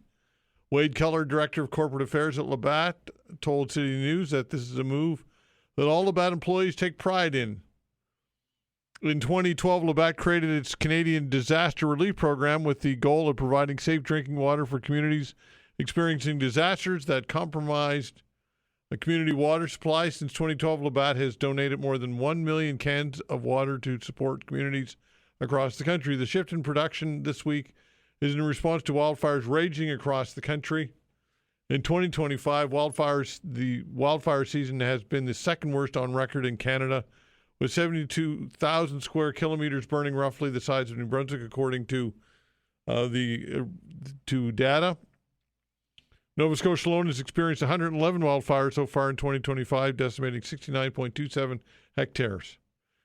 Keller says Labatt currently has a deal with a local organization to provide water and expects to hear from the province soon. So that's an interesting story for sure. This story, we're talking about Mark Carney and the Liberals, and it appears as though the honeymoon phase and the honeymoon halo is still in effect for the Liberals. A new poll finds support for Prime Minister Mark Carney remains unchanged despite not reaching a trade deal with the United States earlier this month. The Abacus data poll conducted in the days following the passage of the self-imposed August 1st deadline for a deal with the U.S. President Donald Trump shows support for the Liberals remains strong despite signs that the government isn't doing enough when it comes to the stagnant economy and affordability issues. While 44% of respondents say Trump and his chaotic tariff initiative continue to be of concern, the rising cost of living is far and away top of mind for Canadians, with 62% citing that this is the dominant issue facing the country. The broader state of the Canadian economy remains third at 37%. Here's a quote from David Coletto, the CEO of Abacus Data. This is, for now, Canadians are separating frustration with outcomes from blame toward the government. But that separation may not last forever. As summer wears on, it's the economy, not foreign affairs, that could add more complexity to the political climate heading into the fall. Close quote. Trump himself remains deeply unpopular among Canadians, with 75% having an unfavorable view of the U.S. president. The Liberals also remain the strong favorite, 58% to take on the Trump administration. The story goes on to say the honeymoon period between Canadians and the Carney government is starting to show slight signs of weakening, with 50% of those asked standing behind the Liberals. That is down 2 percentage points since mid-July and marks the first time since March that it has fallen to as low as 50%. Again, another quote from David Coletto says, while the overall balance remains positive, the drop likely reflects concerns about the lack of progress on key domestic files and a perceived absence of resolution in high-profile international negotiations. So again, this is quite typical, though, folks, of governments and that honeymoon phase, I guess, to call it that. It generally lasts quite a while, or at least a half a year or a year or so or more, depending on how governments perform. But at some point, something will happen, and public, I guess, perception will shift, and people will eventually, this confidence will erode them. Look at Trudeau and the Liberals. For quite a long time, they were still quite popular and managed to hold on to government for a decade. So near at the end of it, of course, they were extremely unpopular, and if Justin Trudeau would not have stepped down, the Liberals would have been wiped off the electoral map, basically. I mean, you had MPs running for cover, and rightfully so, because Justin Trudeau was, in my opinion, I think will go down in history as the worst, if not one of the worst, prime ministers in Canadian history. I really believe that. And I was never fooled by Justin Trudeau and the lore of Justin Trudeau. I never thought that he had what it took to be the prime minister. I never bought his routine. I will say that. And at the time, of course, it wasn't popular to not like Trudeau, but I was not a fan of his and was vocal in that. And I think that the Liberal brand took a massive beating, and some would suggest that Mark Carney was part of that because he was an advisor, of course, to Justin Trudeau and the Liberals for a period of time. How much influence he had, we don't know. But for whatever reason, Mark Carney convinced people to give the Liberals another shot. And, of course, they didn't get the coveted majority government. They almost did. It came just short of it, fell just short of it. But basically have a majority government with a very, very strong minority government, just shy of a majority by a few seats, which they'll manage to hold on to government for a period of time. which is probably a good thing. We don't want to be running back to elections again anytime soon. They're costly and disruptive, and for a lot of reasons why we don't want to go down that road. But Mark Carney and his finance background and his global je ne sais quoi, or whatever terminology you want to use, it lured Canadians into giving the Liberals another shot. And Sean Fraser, of course, a member of Parliament here, now the Justice Minister. He was the Housing Minister and Immigration Minister under Justin Trudeau. He saw the writing on the wall when Justin Trudeau was still at the helm and was backing away from running again, but decided to change his mind when Trudeau stepped aside and Mark Carney stepped in. And there have been other MPs, of course. Wayne Long in St. John. He wasn't going to run again, but decided to get back into it because, again, change in leadership at the top. So much to the hand-wringing of those who oppose the Liberals and see this as much of the same, Mark Carney is still popular to the point where the polling numbers would indicate that he's popular, whatever metrics you want to use to measure that. And, of course, but look, folks, it's the first summer after an election and a lot of water under the bridge, and Pierre Poilievre's not been in Parliament yet, of course. That by-election is underway in Alberta, in which Poilievre will win that by-election. But we shall see how that changes the Conservatives once Parliament reconvenes and Pierre Poilievre is back in question period as the leader of the Conservative Party and the official opposition, of course. And we shall see how Mark Carney performs. And look, a lot of it's going to depend on the economy, right? That is politics kind of 101. The economy. It takes priority over everything. Because if people don't have what they need and people are struggling and people are suffering economically and don't have hope or can't pay bills or inflation does not ease or as the tariff deal does not get done and we continue to lose jobs, then the Liberals will pay the price politically for that. But, again, it's a little early yet, and this is quite typical of what we call a honeymoon phase in politics. So I'm not surprised by these numbers. This story, and I'll talk to Dr. Gillis about this on Wednesday. Nova Scotia Health is reporting 11 service disruptions across the province as the area struggles with retaining doctors for the increasing demand of health care. 8 of those disruptions are ER closures. That's 8 out of the province's 37 unable to provide service. The province reported a 35% drop in the number of hours ERs were closed in January, but closures continue in more rural areas. At the end of that month, Canada's health ministers met in Halifax to release a detailed report on the gaps in the nation's healthcare systems. The report found there is a deficit of 22,823 between supply and demand for family physicians in Canada, only approximately 1,300 new graduates per year. According to Nova Scotia Health, as of October 2024, over 145,000, over a tenth of the population were without a family doctor. The problem is not unique, of course, to Nova Scotia.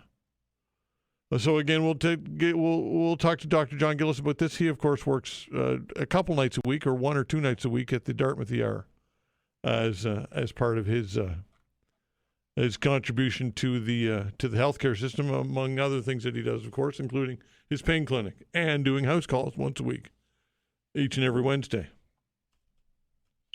All right, the forestry ban and its impact on industry. We'll talk about this with the Executive Director of Forest Nova Scotia when we come back. Facts.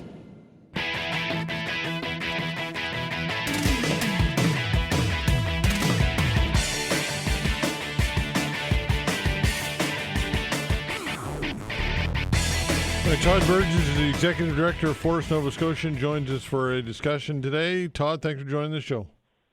Yes, glad to be here, Todd. Okay, so tell us about what the impact of this ban is having on, if any impact. I'm sure it must be having an impact on the forestry sector so far. Well, it's having huge impacts as far as curtailing operations, and now you can really only work in the evenings after 8 p.m. and through the night. So it's big time curtailments in the forestry sector. And this is sort of one of the last things we need, but it's necessary. It's absolutely necessary to protect our forests. And I think everyone in the sector sort of realizes that, and they're willing to abide by the rules. Okay, how about the way it was rolled out and messaging and who can do what and who can't? Was there some confusion at all? Well, yeah, there was some confusion, but, no one's perfect, I guess. So did we have some learnings? For sure. I'm sure the government could do things a little bit better, but in general, I believe the decision was appropriate. Okay, so tell us about how industry is responding. Or you're saying that they can work, but only after 8 o'clock and work at night. How challenging is it to have operations at night? Maybe it's not. I don't know. What can you tell us? Well, for some operations, they're set up. Historically, we've worked 24 hours a day. For some companies and contractors would work through the day, and they would have a shift change and work through the night. So we have the ability to work through the night, but there's some operations like silviculture, tree planting, and manually spacing and things like that. You can't work through the night. However, with harvesting operations, you can. It's more difficult, but it's possible. Okay, so how long term if this stretches out till October 15th, what might the impact be, I suppose? Well, I sure hope it doesn't go till October 15th. But if it rains, we can actually adjust and be able to do some double time and work a little bit harder, longer shifts, and we can probably make up the difference. But honestly, most of our silviculture and forestry contractors right now in the province, they are struggling just because of the lack of low-grade markets and a number of other issues. So this is going to be very financially hard for them. But if rain comes soon, if we can get some, I think they're calling for 5 millimeters on Thursday, if we get some of that rain there and we get a couple more showers and then we can get back to our normal work, I think the industry will be able to recover fine. Okay, 5 millimeters probably isn't going to get it done, though, is it? I wouldn't think. No. 5 mils is not going to do it. We're going to need multiple showers. Really, we need a couple days of constant, steady showers to really soak the ground and take the edge off. This is way too dry and crispy out there right now. Yeah.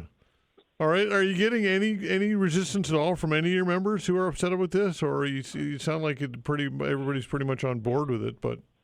Well, I think woodlot owners and forestry contractors are pretty much on board. Yes, there is resistance. There's always people that resist, what they think is government overreach.